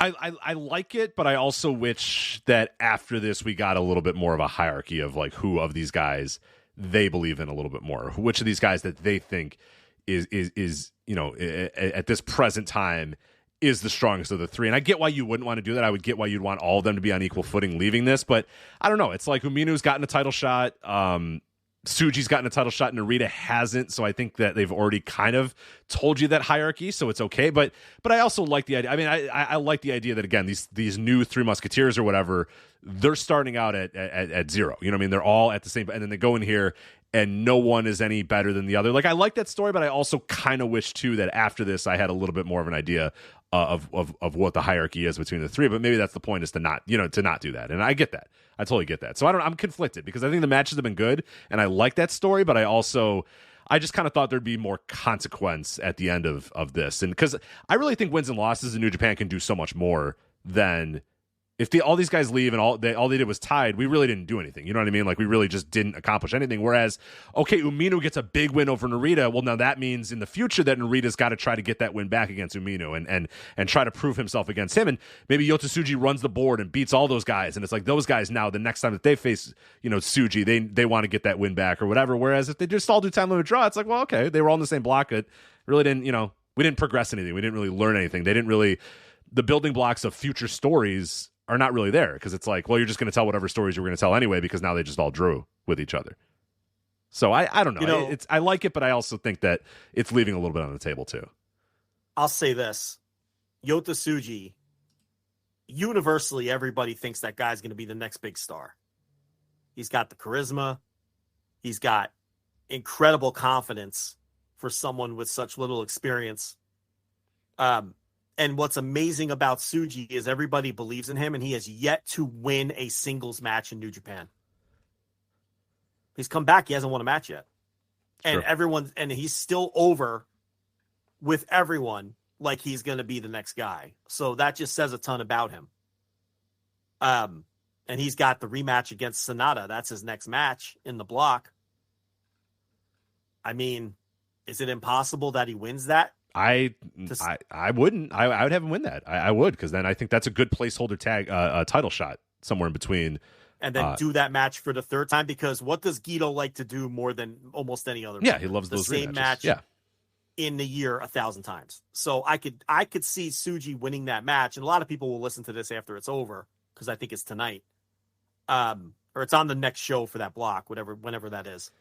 I could see him winning that, and then, you know, one of Sonata's defenses in the fall is against Tsuji again. But the problem is then Sonata has to beat him again. But I guess that's okay, because that's okay. Yeah, that's the champion. This guy's career, not the champion yet. He's not at the top of the level, but getting to that spot and taking Sonata to his limit and winning a match against Sonata in the G1 is all kind of planting those seeds that this is a guy. And there's no question that when this guy comes out, he is a star with a capital S, man. It just owns the room, and like you said, the crowd connection's already there. I mean, I have no doubt in my mind about Yota Tsuji. That dude, like you said, he hasn't won, and he's over like hell, and the fans absolutely adore the guy, and he's just so good at capturing the audience and just, you know, taking them in and saying, here, I'm taking you on a ride, you're watching me, here we go. And it's just, yeah, it's no, they got a guy. They have a guy here in Yota Tsuji. So yeah, I say why not? Have him beat Sonata, do a Sonata title match. Sonata beats him again. That's fine. You don't want Tsuji winning the title yet,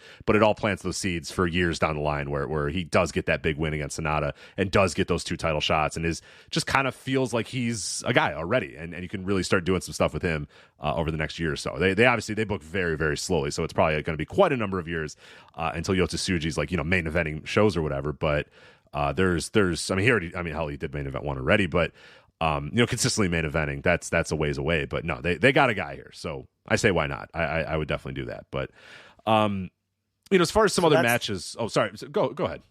I was gonna go block by block now. You want to just do like that? Yeah, let's do that. So as far as the rest of the that's the big theme in the A block, those three guys. And then we already talked about Gabe Kidd, but he can get if he's not going to wrestle, I'm not interested. No, I'm having him moving forward too. You can get your character over as being an aggressive asshole in the ring.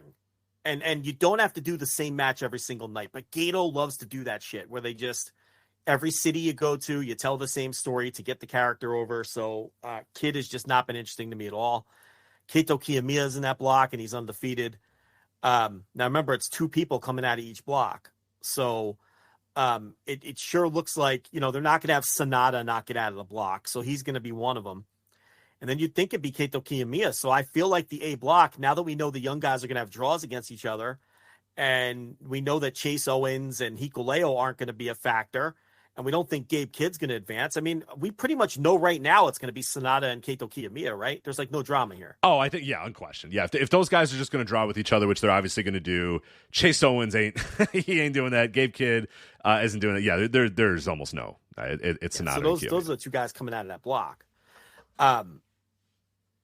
Let me skip to C block, and we'll get back to B block. So C block is interesting because Shingo's 0-2.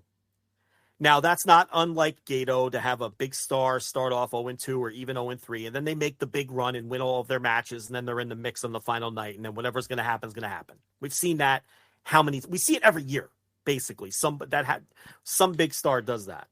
His next match is Ishii, who's also 0-2. Now, Ishii, it doesn't matter. We all know he's going to score 4 points. He never wins any matches. So does the Shingo run start here? And with the 2 spots available to advance, it's not as deep of a hole as usual. So he lost to Hanare. He lost to Kingston. Is he going to run the table and beat everybody else and finish in that top 2? I think that's the big theme in the C block right now. And I think David Finlay is a very safe bet to be the other quarterfinalist out of that block. Yeah, I agree. The only other guy I would have is Evil, but I don't think that. Well, it's Shingo and Evil on the final night. There you go. So there you go. Yeah. And that's what it's going to come down to. I think Finley's going to go through, and then they're going to set up Shingo and Evil. Winner moves on. And this shouldn't be a surprise to anybody, but Shingo's been my favorite wrestler so far. Mine's been Ospreay, but I can't blame you for picking. Yeah, Shingo. Ospreay's neck and neck. Probably. I didn't love the Yoshihashi match a ton, so I liked it a lot. For the record, I liked it a lot. It's just I really, really liked Eddie and Shingo. I thought that was fucking great pro wrestling. Love that. And then Shingo and Hanare kicked ass, man. That match was awesome. So that's great. Yeah, so Shingo's at the top of my list. Will is probably my number 2. But yeah, again, shout out to Shingo Takagi, who just never, he comes out and you just know it's going to be. He's one of those guys I mentioned where you've had a few stinkers and then you're like, here we go. And then, Shingo comes out and you're like, all right, thank you. This is probably going to be pretty good. And so far it's been really good. Now he's still at the Ishii match coming up, like you said, in the next round too. So yeah, gonna be great. But yeah, he's my favorite so far, with Will being a very, very close second. Well, let's talk about B block then. So Okada's going to be one of the 2 to get through. I don't think that even deserves much discussion. And then you're looking at either the real contenders would be Will Ospreay, Taichi, Kenta, no, Tangaloa, no, Yoshihashi, no, ELP, no, Great Okan, probably not.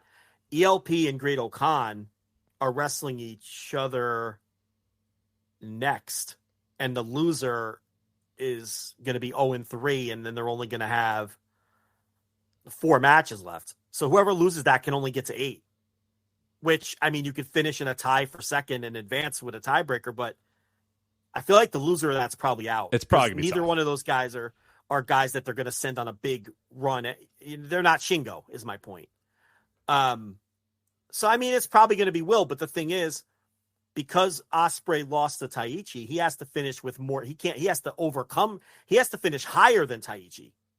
So Taichi's 2 points ahead of him, but he's really 4 points ahead. You see what I'm saying? So Ospreay's going to have to win all of his matches. But then when you look at the block, those are all people he's going to beat. The only person there that, Okada, he can lose to, obviously, and Great Okan, because they're in the same unit. I could see something there. he's beaten these other people. So I don't know. I think that's going to be chalk too. I think it's going to be Okada and Will Ospreay.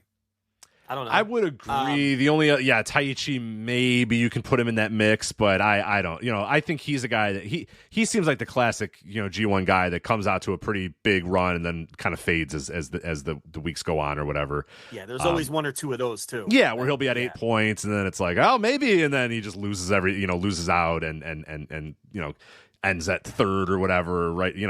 That's kind of where I see Taichi probably landing this year. But he's been good. He's been very, very good in this G1. That Will Ospreay match, one of the best matches of the entire tournament, no doubt about it. And you just called it a perfect pro wrestling match. You love that match. And yeah, I like to see. I mean, really, really good stuff. Will and Taichi, go out of your way to check that one out if you have not seen it yet. It well worth your time. I don't think for the kind of match that they were doing, you can't do it any more perfect than they did it. Yeah. Both of them.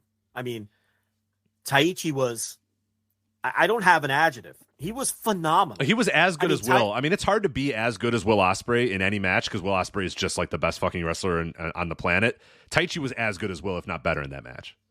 I mean, his selling, Taichi, from the jump, and then, when he was beaten down mentally and physically early in the match, and when Will was letting him chop him because he was trying to show him up because he knew Taichi was a beaten man.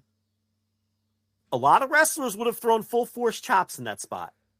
And he was smart enough to throw those really weak looking chops, because the story was he was dead.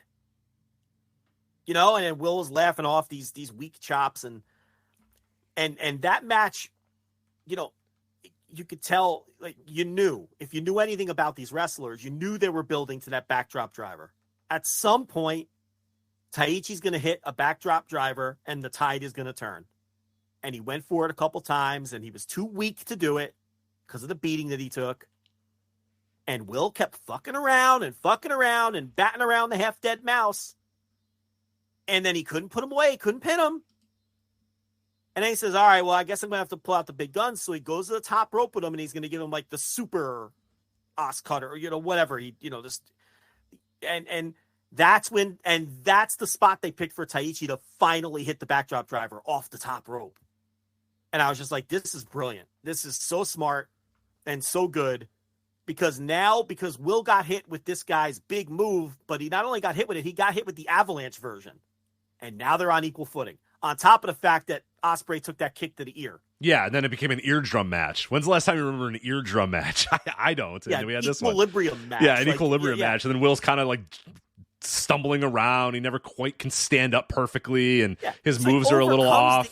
They're a little off. They're a little weird. And then he overcomes the equilibrium issue, which prevented him from putting Taichi away. Taichi hits the high kick, and it's almost an accident. It's a desperation high kick. And then Will has the eardrum issues and he doesn't have the equilibrium. And that prevents him from putting away this half-dead guy. Then he overcomes that and he gets his balance back, but then he gets hit with the top rope avalanche, backdrop driver. And now they're on even footing and now Will's scrambling.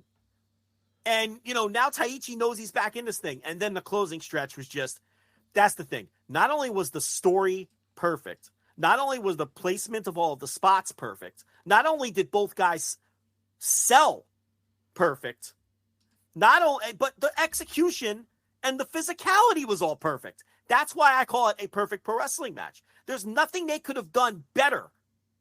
That they couldn't have improved upon anything in that match. Everything was perfect. Those guys were so great in that match. I'm telling you right now, that match, I'm going to remember that match till the day I die. And that's the match I'm going to reference when people are talking about, or I'm talking about, telling a great story bell to bell and working towards a big spot, working towards that backdrop driver and selling that's going to be my example that I go to. That's how much I adore that fucking match. And that is two guys. Both of those people in that match are genius level in laying out a pro wrestling match. Both of them. We talk a lot about Will Ospreay here, but Taichi is a genius when it comes to laying out pro wrestling matches. We've seen it before with him. He is great at telling a story between those bells. He's incredible at it. So you had two guys who are great at the same thing, and they're also great performers. And God, I love that match so much. I've already watched it like 3 times. And I almost never rewatch matches. You know that. I love that match, every second of it. But anyway, what did you rate that match, by the way? I went 4.5. That's what I went, 4.5. And everyone was like, all that, and you didn't even give it 5. It's like, but 5 is a vibe, man. It's like, I don't know. I don't want to get into that right now. We don't have to do that. Yeah, condensed show. But some of my favorite wrestling matches are not 5-star matches. You know what I mean? It seems hard to believe to some people, and it's a ratings discussion. And anytime I get into a ratings discussion, I'm just like, this is stupid. I don't care. You know what? I just won't rate matches anymore. It's just stupid. I don't even want to do it. So it was perfect for what they were doing, but it wasn't one of the greatest matches I've ever seen. But it was it was maybe the greatest match in that type of match that they were having. Right. It's like you can see a perfect squash match. Is it a 5-star match? No, because the rating scale isn't scaled that way.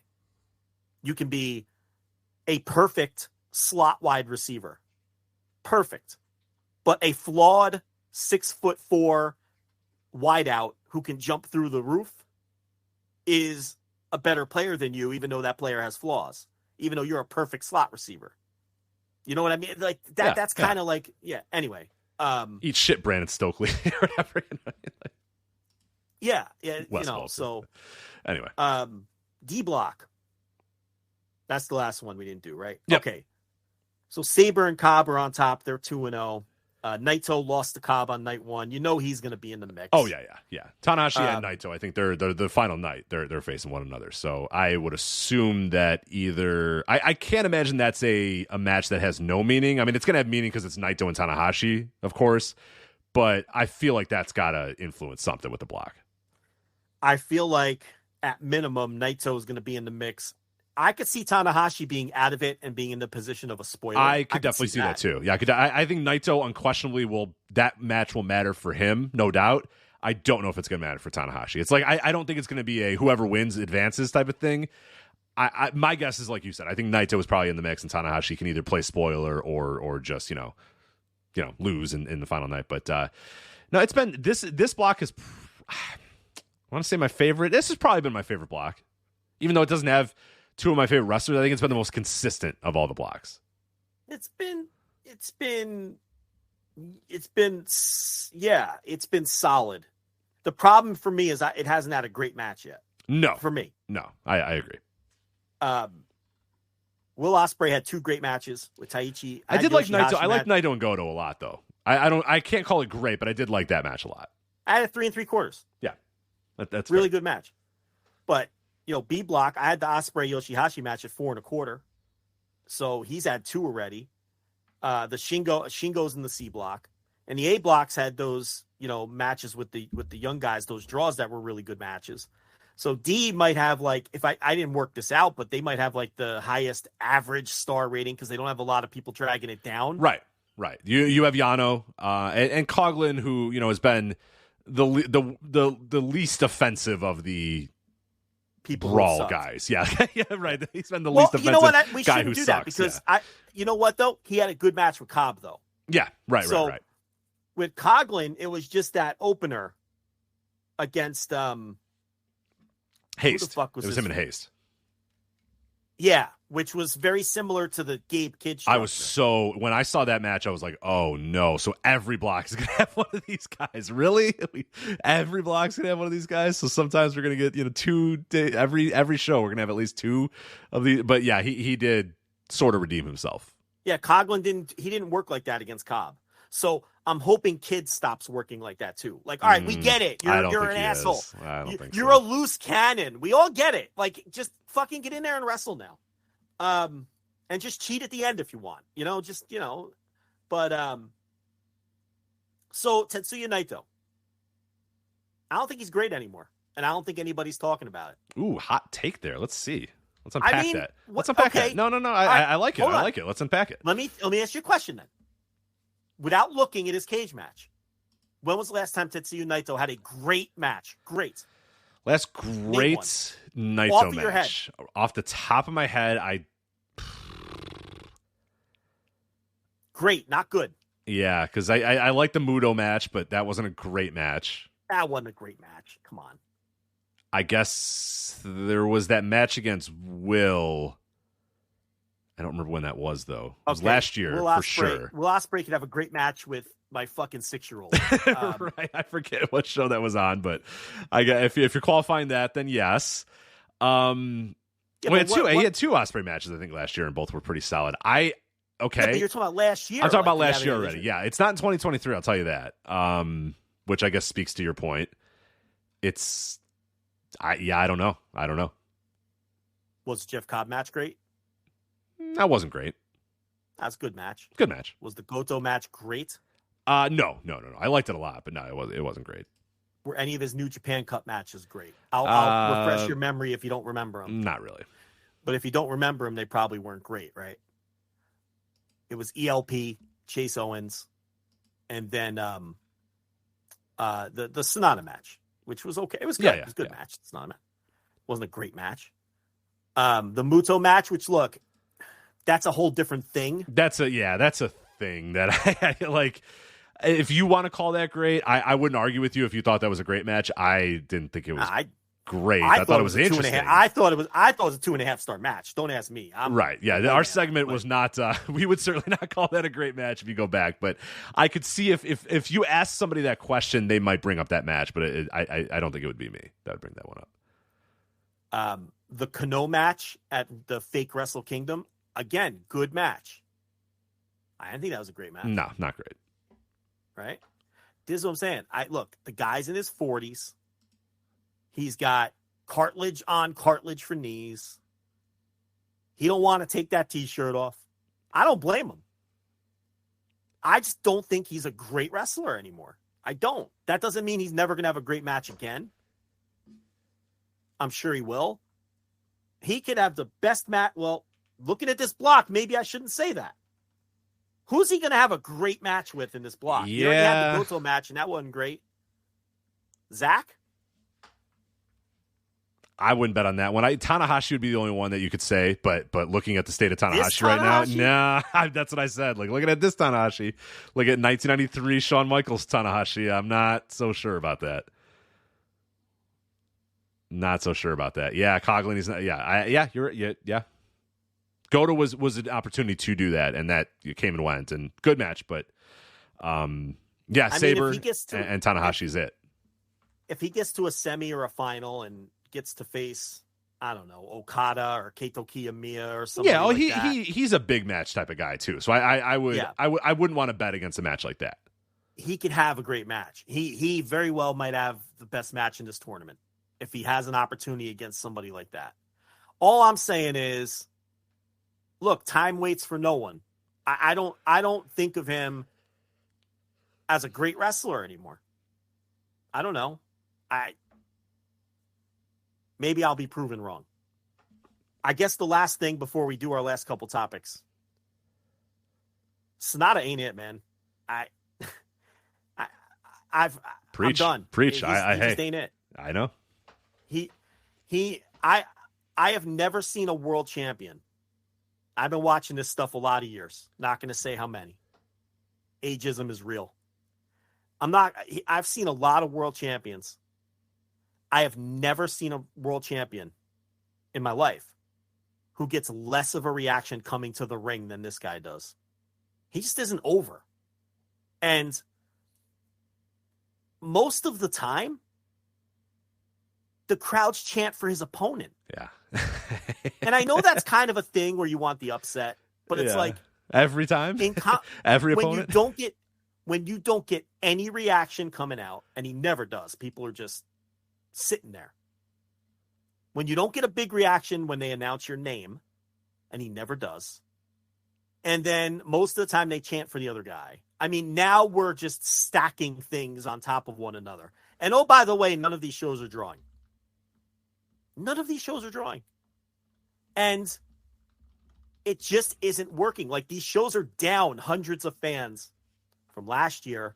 Some of these shows are down hundreds of fans from 2021 when we were 2 years closer to COVID. So it's not COVID hesitancy or COVID fear. Okay, then what is it? Could it be that the champion isn't over? And he's become an annoying guy to talk. New Japan always has one guy where the discussions around them are annoying. At various points, it was Okada. At various points, it was Will Ospreay. At various points, it was Naito.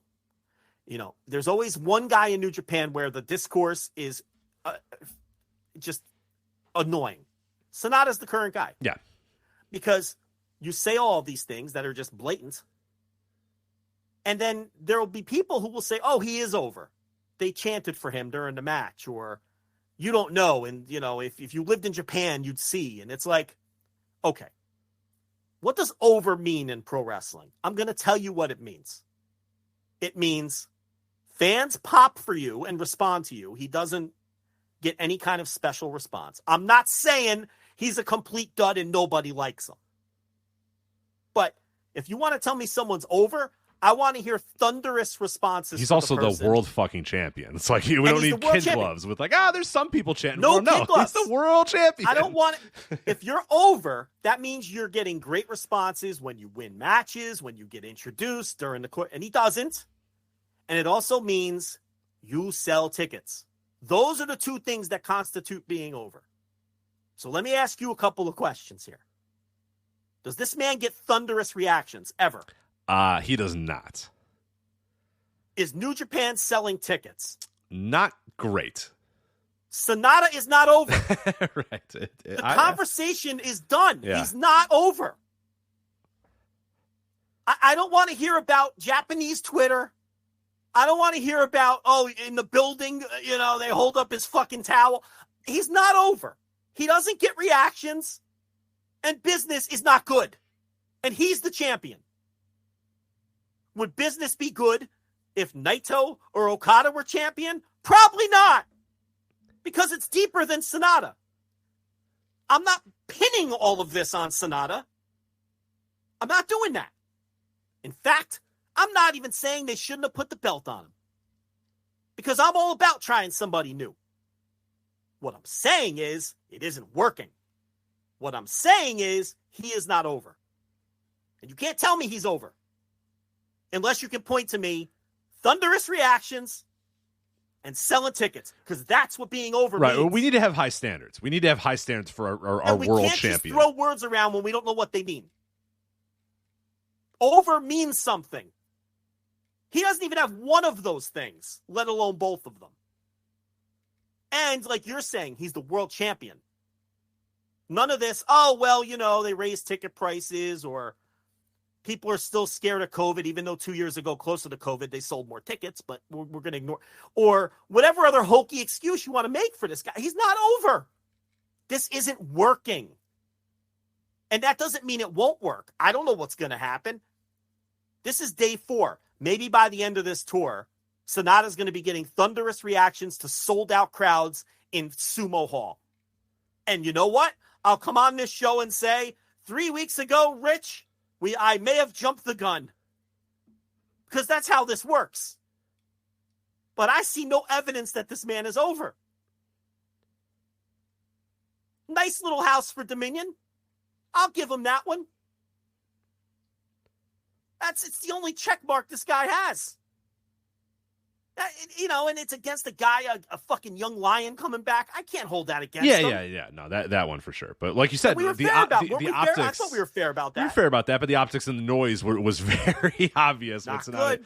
Sonata comes out to nothing, and the entire crowd is chanting for Tsuji about 4 minutes into the match. So, and here's the other thing: would it kill this guy to have a good match? What the fuck was that Hikuleo match, Rich? Main event. Now listen, it's fucking Hikuleo. It's Hikuleo, yeah. But they went out there and had a 10-minute, hour 2 Raw match. Yeah. Now, that match shouldn't have main evented to begin with. That's a joke. I mean, they should have main evented with Will Ospreay and Taichi. And you still could have had Taichi and Sonata come out and do the mic work at the end. You just could have had Taichi bring Sonata out instead of Sonata bringing Taichi out, right? It all would have worked. And again, Sonata's been put in some impossible positions. What are you supposed to do with Hikuleo in a main event match? But Sonata always looks like he wants to be doing anything other than what he's doing. And that's not world champion charisma.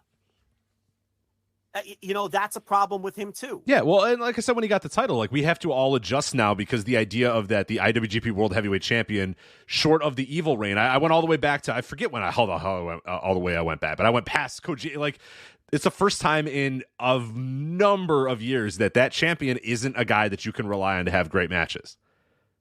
You had Evil, and you had Sonata, and then you had to go back to, many, many, many, many, many years ago to find another guy where it was like, yeah, I don't know if the world champion's going to have a great match here. He might have a dud. You know what I mean? It's very possible. He's not a guy that gets the best out of his opponents, and that has never been true of any other New Japan champion over the last decade plus. Tanahashi, Kojima, Okada, Naito, Shingo, Will, Kotobushi, those guys get the best out of their opponents. Sonata does not. Guy looks the part.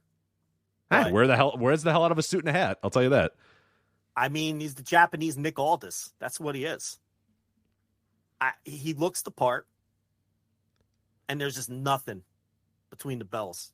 I mean, there's no. It's also not a surprise. It's not a surprise, man. How long have we been watching this guy?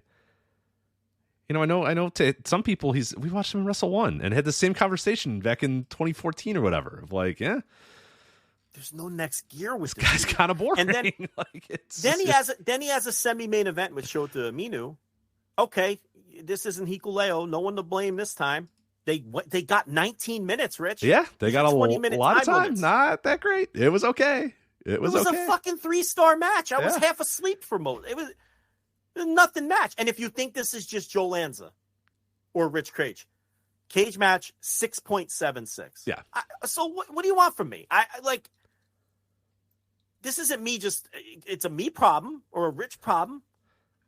He's a world champion working main events and semi-main events in the G1. This guy just isn't it. He's not it. Maybe, and he might main event the Dome, and fucking they might do 35,000 fans. Then we'll have another conversation. I don't know. Right now, I don't think this guy's it. Anyway, anything else in the G1? You want to get this other stuff in? Nothing else on the G1. Here. Yeah, that's it. We can go a little over. We'll talk about it every week. Yeah, we can go 10 minutes. Yeah, we'll check in on it throughout the tournament. But daily G1 audio again from Joe. Each and every night of the G1 available at flagshippatreon.com, patreon.com/voices of wrestling, voicesofwrestling.com/patreon. $5 tier for that. So you do not need to go to the $10 tier where we do all of our live stuff and the writing. You do not have to be on that tier for the daily G1 audio. You can do it for just $5. So let's get to these last two topics here. Let's talk Nakajima and Kento Miyahara. Now this is you and I have not talked about this match yet, so maybe you're going to surprise me here and be like, Rich, I hated this match. This match sucked. But I think this is an absolute drop everything you're doing and go watch this match right now type of match. Nakajima, Kento Miyahara, July 15th, Noah's One Night Dream Show at Korakuen Hall. Currently, as of this recording, sitting at a 9.56 on Cage match. A spectacular pro wrestling match. Maybe don't drop everything. Finish the rest of the show. We only got about 10 minutes left to go. After this show, if you have not seen this match, go out of your way to see this. But Joe, I guess I don't know what you thought of this match, so I'll ask you first before we can talk about it. Did you like Nakajima versus Kento Miyahara? Well, I'll tie it into our previous conversation. Somebody inside the wrestling business who was at Forbidden Door texted me from the show and said, after the Sonata Jack Perry match, and said, some guys own the ring and some guys rent it, and Sonata rents it. Okay, that was someone inside the wrestling business. I love that quote so much. It's so good. I'll tell you who owns the ring is Kento Miyahara and Katsuhiko Nakajima. You're doing the music in your head right now. I don't know about you, but I am. Those guys own a ring. Fuck yeah, especially Kento Miyahara. Guy's and Nakajima was brought up in Korakuen Hall, man. A cult leader in that building. Listen, we've been waiting for this match for years. They've wrestled, many, many years ago when, they were young boys or when Miyahara was a young boy. And I thought that Stu Fulton and Mark Pickering did a tremendous job on commentary, getting the story over. They did. I listen to English commentary too. Yeah, they really hit it home that these dudes fucking cannot stand each other. And haven't liked each other for a very long time. Yeah, now Nakajima's a little older and had a little more experience and was 3-0 against Miyahara coming in and all the hate. And he won, and now he's 4-0, and they were great on commentary. And I really thought that Nakajima in recent years has suffered a bit from confidence. Let's face it, he's an asshole, and he gets punished very often in the booking. And it's kind of taken a toll on him over the years to where confidence is so important to him and his performances. It's his whole essence, is being a cocky asshole. And if you don't have confidence in wrestling, it's obvious and transparent. And he has lacked confidence over the last few years because he's just fallen out of favor there, and he loses a lot of matches. And I thought that in this match, he knew this was a big spot, and this was a long anticipated match, a sold out Korakuen Hall, over 1,500 Korakuen Hall. That's a packed house post COVID. That's all they're setting it up for. They're not cramming in a million fucking seat. It's 1,500 max these days. And, and it's a shame that this match couldn't have happened in a bigger building, but it is what it is, the timing and everything. Kind of glad it happened in Korakuen, though. You know what I mean? Sometimes there's just great matches that happen in that building, and they feel special in that building. And I think this match felt special in that building. And I'll tell you, is New Japan or Noah packing Korakuen otherwise? Hell no, they're not. Credit here. They're not getting 1,500 plus in there. They're putting 900 in there for Triple Crown matches. So, packed Korakuen Hall, give them credit. There was interest in the match. And I really thought we saw Nakajima's confidence once again brought out in this match. I haven't seen this in Nakajima in years. He beat the living shit out yes, of Kento he did. Miyahara. I am convinced these guys still fucking hate each other. And give Miyahara credit for allowing that and making that the story of the match.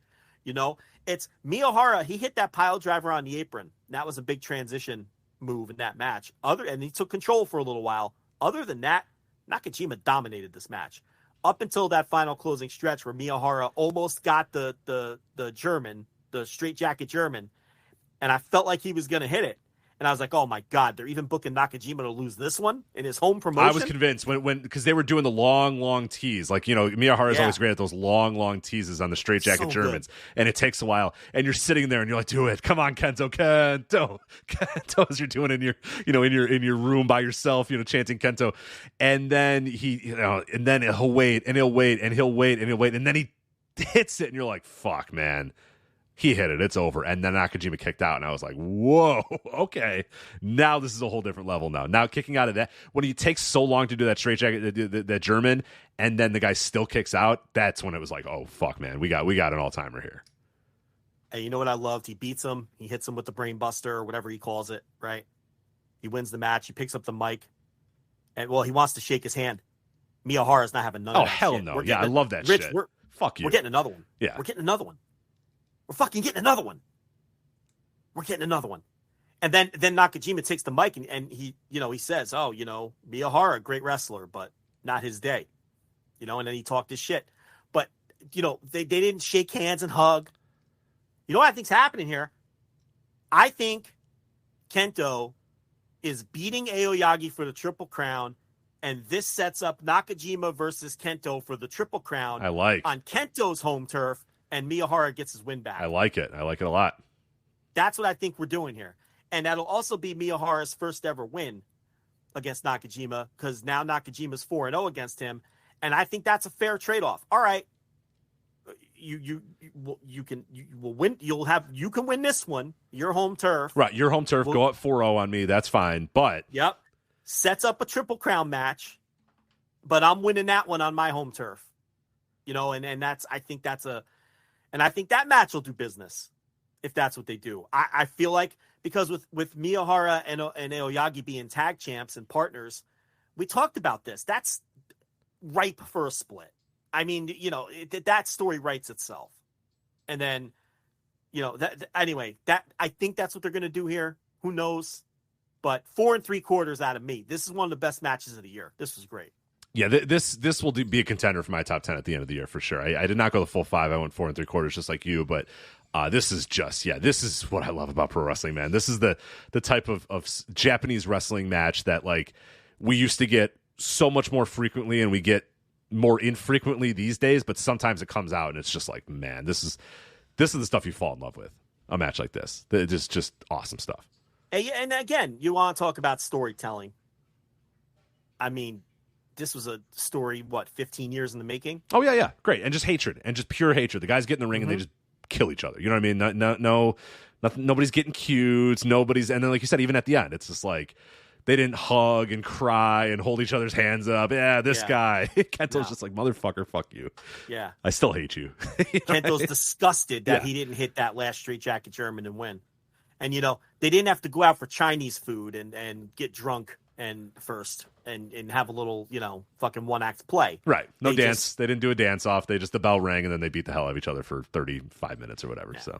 So, great match. No, Do you want to squeeze in a very quick TripleMania? Yeah, let's, because I will say that I only watched the Vikingo and Omega match. I skipped the rest of the show, Joe, because I received a text message. I woke up Saturday morning at very early on Saturday morning with the idea of, you know what, I'm up pretty early. Maybe I'll watch some TripleMania.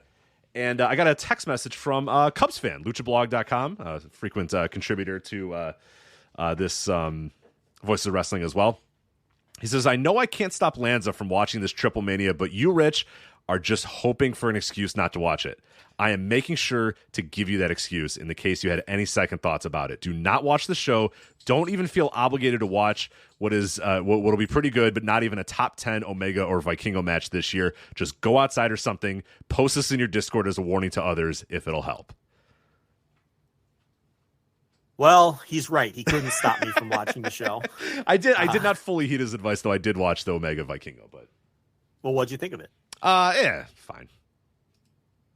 It was okay. Give us the stars, man. It was 4. I don't know. It was good, but it's just the whole the production of AAA. I just can't do it, man. Drags everything down. It's so bad, and they didn't do the thing where they were like, shooting it from the top of the fucking Empire State Building like they usually do, but they cut like 1,000 times. Like Vikingo was setting up to do the super reverse Rana, from the top rope or whatever. And as he's setting it up, they cut like 19 times. And then they barely got the move. And I'm just like, fuck this company, man. It's just so stupid.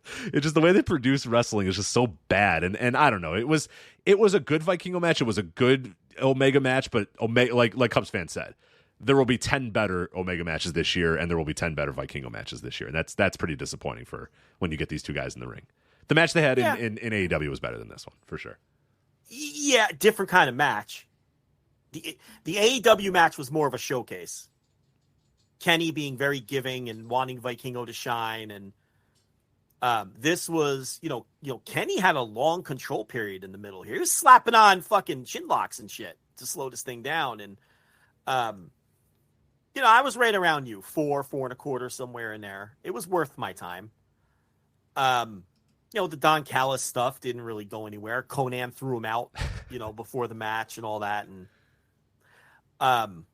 so there was that factor, because everything has to be overbooked in AAA. Of course, that's a rule. You can't just possibly have a match.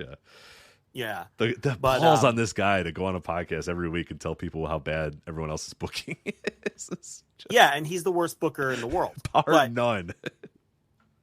Would it be a hot take if I said the show wasn't as bad as everyone said it was? Maybe. Hold on. Let me finish it. Would it be a hot take if I said the show wasn't as bad as everyone said it was, but it was still bad? No. If you came in and said, I actually kind of like this show, that would be the hot take. Rich, I've seen worse TripleManias than this. Wow. I mean, okay. That's but high listen, praise. What's the standard? Like, the fucking dirt is the standard. This wasn't like. Let me be clear. This was not a good show, but the main event was good. QT Marshall versus Pentagon Jr. Hear me out. Okay. It wasn't that bad. Like, okay, was it an overbooked mess? Absolutely. It's AAA though. You go in knowing that. Yeah. Was it sloppy and just yes. It's AAA. You go in knowing that. Did they do a ridiculously dangerous table spot and then QT Marshall didn't sell it for more than 30 seconds? Yes. Did they do the finish we all knew they were going to do with one of the QTV guys? In this case, it was Aaron Solo coming out of the ambulance dressed up as an EMT to, help QT Marshall shove Pentagon into the ambulance. Yes. Now you're just making stuff up, and I didn't watch the show, so I can't correct you, but sure. But did it have some entertainment value as a plunder match where both guys were willing to put their bodies through hell? Yeah, it did. Like, it was like a 2 3/4 or 3-star plunder match. Like, it was okay. Again, I'm not trying to sell that the show was good. The show was not good, but the main event was good. That match was okay. And the Psycho Clown, Sam Adonis, LA Park, Roosh thing was just... I did watch the end of that. I cannot believe these motherfuckers did a whole tournament, drew and drew some money with this thing because everybody was kind of interested in it, and had this whole thing with Rouge and is he going to show up or not or whatever, all to build to the culmination here that whoever, the losing team is going to then have to face off in a match here, and then they just did a draw and gave you both matches, sort of, kind of. Yeah, now they're all just going to have a 4-way. Nice tournament. Cool tournament, dude. Yeah. But what it does for them is it gets Park and Roosh back in the ring together. You know what I mean? So, I don't know if this 15,386 is accurate for the show. It seems a lot, but I'm not. Look, I don't know. It looked like a pretty full building. A pretty full building from what I saw. But it's a way to get those guys back in. That match was ridiculous. I mean, the partners were just beating each other up the whole match. Like, I don't know. This promotion is just not for me. How about they did do an angle in the 8-man tag where Nicho low-blowed Negro Casas, potentially setting up a singles match between the two. I believe they did. I believe that is indeed a match that's happening at the Would next you TripleMania. be into that at the combined age of... Hold on, let me get my calculator. Yeah, get the calculator out. This is going to be a lot. This is going to be a lot. Nicho's 52. Casas is 63. So, what's that, 105? 115, right? 52 and 60, yeah. Combined age of 115. Yeah. I think but so. Will Conan book it? Right. Conan is booking it, though, unfortunately. But will Conan book it? Like, will he even give us the match? I thought it was already... Let me make sure. Official? I thought it was, but let me make sure. Because that was one of the...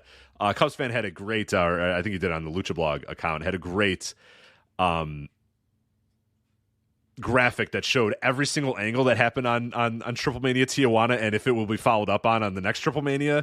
And the answers were no, maybe, no, yes, maybe, yes. So, and one of the yeses was Nicho. Yes, it was. So what are the yeses?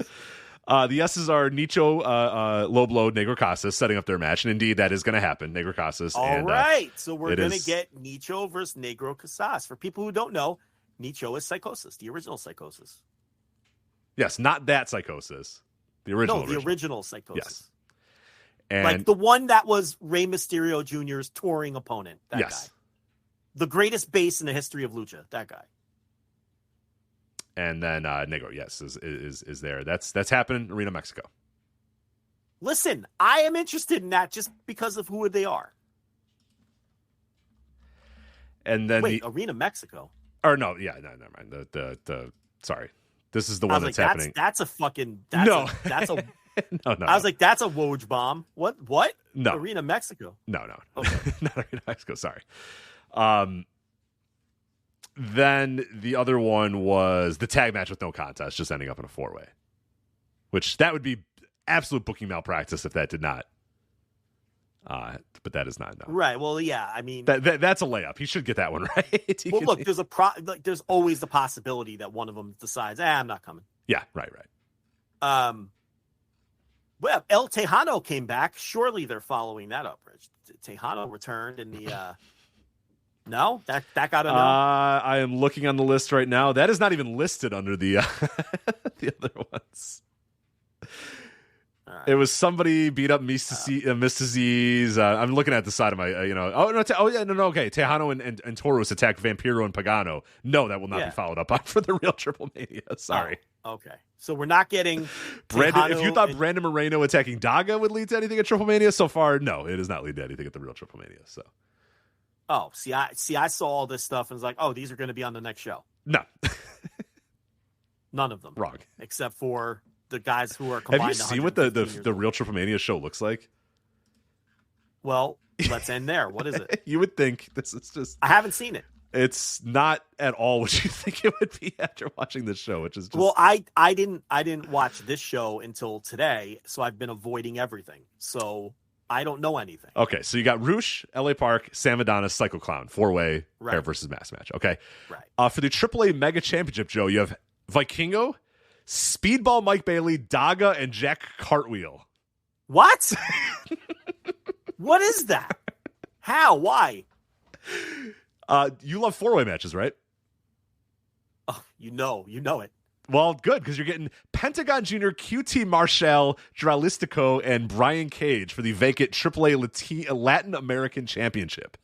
Well, that's because Phoenix quit the company. Yes, Phoenix said, I'm good. I'm going to leave, even though he holds 2 titles. So that's not ideal. Phoenix said, you know what? I haven't worked here in 7 months, and I'm not coming back, guys. So I'll FedEx the titles if you want them, but yeah. Yeah. The Nicho, the Psychosis versus Negro Casas match, that is happening. So there you go. Conan, nicely done. The Reina de Reyes Taya defending against Flamer. Is it Flamer or Flamar? I don't know if there's some emphasis put on that one, but there you go. And then they're doing one of the Copa matches. You have Commander Laredo. Listen to the names of this match: Commander Laredo Kid, Willie Mack, Dave the Clown, Pagano, Aramis, Mr. Iguana, Murder Clown, Erez, Octagon Jr., Mrs. C's Jr., and Nino Hamburguesa, and that is your Copa match. You have Commander and Laredo Kid, and the best thing you can think to do with those guys is shove them into a match with 20 other dudes. Fuck off. Go away. Yeah, but here's the thing, Rich. You said Dave the Clown. I'm in. Dave the Clown and Murder Clown will be there. Mr. Iguana also will be in the house. So I unironically love Dave the Clown. Yep. And that's all I needed to hear because I haven't seen Dave the Clown on one of these shows in a while. So I'm into it. So there you go. That is TripleMania Mexico City from Wait, that's the fucking card? Yeah. That sounds awful. Oh, sorry. There's a women's trios match, but you don't care about it. So. I don't care. Yeah. No, that's it. Yeah, I love Vikingo, Speedball, Daga, and Jack Cartwheel. It's like, oh, come on. Yeah, but like, how and why? Like, I don't know. Listen to Conan's podcast, and then you'll probably know about it. Yeah. Read those DMs and listen to his podcast. Yeah, he'll have a lot to say. But bro, you can't do FTR versus Adam Cole and MJF because he'll have a lot to say about that. Yes, about that. But then he books Jack Cartwheel for a Mega Championship match for no fucking reason at all. Yeah, in a 4-way with Daga, who we all wanted to see in a Mega. Every time I see Vikingo, I just go, "Oh man, I wish he was in the ring with Daga." You know what I mean? It's like, you know, it'd be great if Vikingo was in the ring with Daga. That's really what I want out of this guy is more Daga. So there you go. Is there a worst Booker award? I can't remember. I don't think there is. I don't know. I think there is. No, I don't think there is a worst Booker. There should be. Not. We'll make it. Make it now. How do we not know that? It'd have to be him if there was, right? Yeah. I guess there's a worse promotion, which in some cases just ends up being worse Booker. Oh, they got it locked up. Yeah. Who the fuck's winning that other than them? Because no one's voting for WWE this year. No, it'd be a bad vote if you did. You can't vote for WWE based on their business alone, and they don't deserve it anyway for everything. So they usually get a lot of those votes. Impact is been perfectly average. Yeah, competently booked. Going to get very competently booked this year. They don't deserve votes for that. AAA is going to run away with that. With worst promotion, I unless I'm forgetting someone out, maybe Progress, but they won't get enough votes. Not enough people care. So AAA, I think they're going to run away with it. I don't think I'm forgetting anyone obvious. No, they're the worst. They're undoubtedly the worst. And they deserve it. I mean, it's a terrible. Yeah, promotion. no. We need to. There needs to be history made about. Yeah, we need to document the history of how bad this company was this year. So it needs to win that match. That people award. have to look back in 40 years. And no, the way that we look at a 1987 Observer and we're like, oh, look at this guy who finished third for Rookie of the Year. He must have had a good year. people have to know how bad AAA right. was. In 30 years, we need to be able to look back and say, whew, boy, AAA, they must have been real bad that year. And we need that. So we need to, if you're an observer voter, please. Someone in the chat has pitched the NWA. I think AAA is worse. Oh, way worse. Way worse. The NWA, they book some stuff, but they're, by and large, they're way more competent than AAA.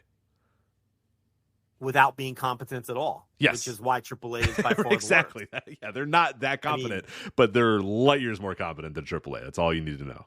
I mean, the NWA is bad. Don't get me wrong, but no, AAA is worse. It has to be. They do better business, but I don't know. They're both terrible. Who gives a shit? Yeah, Rich, you got things to do. I got things to go, places to be, things to do, whatever. Anyway, that is it for the flagship. Make sure you subscribe to us on Patreon, patreon.com/Voices of Wrestling, voicesofwrestling.com/Patreon, flagshippatreon.com for all of our bonus content. Just did a new Sky's the Limit this week, talking about the Cruiserweight Classic, the great Cedric Alexander versus Kota Ibushi match. We did Instant Reaction Live this week about the AEW Blood and Guts. We'll have written stuff going up as well. You have your notebook roundup, the best matches of June. So if you're trying to catch up with the best of June, you got that. I recently released a new episode of Freedom of Choice, my American Wrestling Federation, Paul Alperstein. I keep saying Salperstein because Mr. Hughes called him Paul Salperstein, and now I've told myself that it's Salperstein. Now I can't stop doing it. So Paul Alperstein's AWF. So that is also available at flagshippatreon.com. That, in addition to the Thursday Dynamite reviews and a bunch of other stuff that is up there over at flagshippatreon.com. Also, voicesofwrestling.com for previews, reviews, columns, all that other good stuff. voicesofwrestling.com/Discord as well to join the conversation. So that is Joe. I am Rich. We will talk to you next time on the Flagship Podcast. Take care. Hola, my name is Ricardo. I am the host of the Lucha Jovers podcast here in the Voices of Wrestling Podcast Network. We are a Spanish-speaking show dedicated to discussing and analyzing pro wrestling from all across the world. From AEW to CMLL, we talk about American wrestling, Japanese wrestling, and of course, Lucha Libre. If something big happened in the pro wrestling world, we will talk about it. So if you know Spanish or have a friend that knows Spanish or want to practice your Lucha Libre pronunciations, go listen to the Lucha Jovers podcast right here in the Voices of Wrestling Podcast Network. Nos vemos por ahí. Hello, do you like New Japan Pro Wrestling? Are you a Shin Nihon freak? If so, check out the Super J-Cast with Joel and Damon on the Voices of Wrestling Podcast Network. And even if you fucking hate New Japan Pro Wrestling, listen to the Super J-Cast anyway. Not just for our great show reviews, analysis, and pastrami sandwiches, but there's also usually some dick jokes somewhere in the obligatory opening 30 minutes of absolute nonsense we chat about every single week. That's the Super J-Cast for all the best talk about New Japan Pro Wrestling, crisps, and pornography.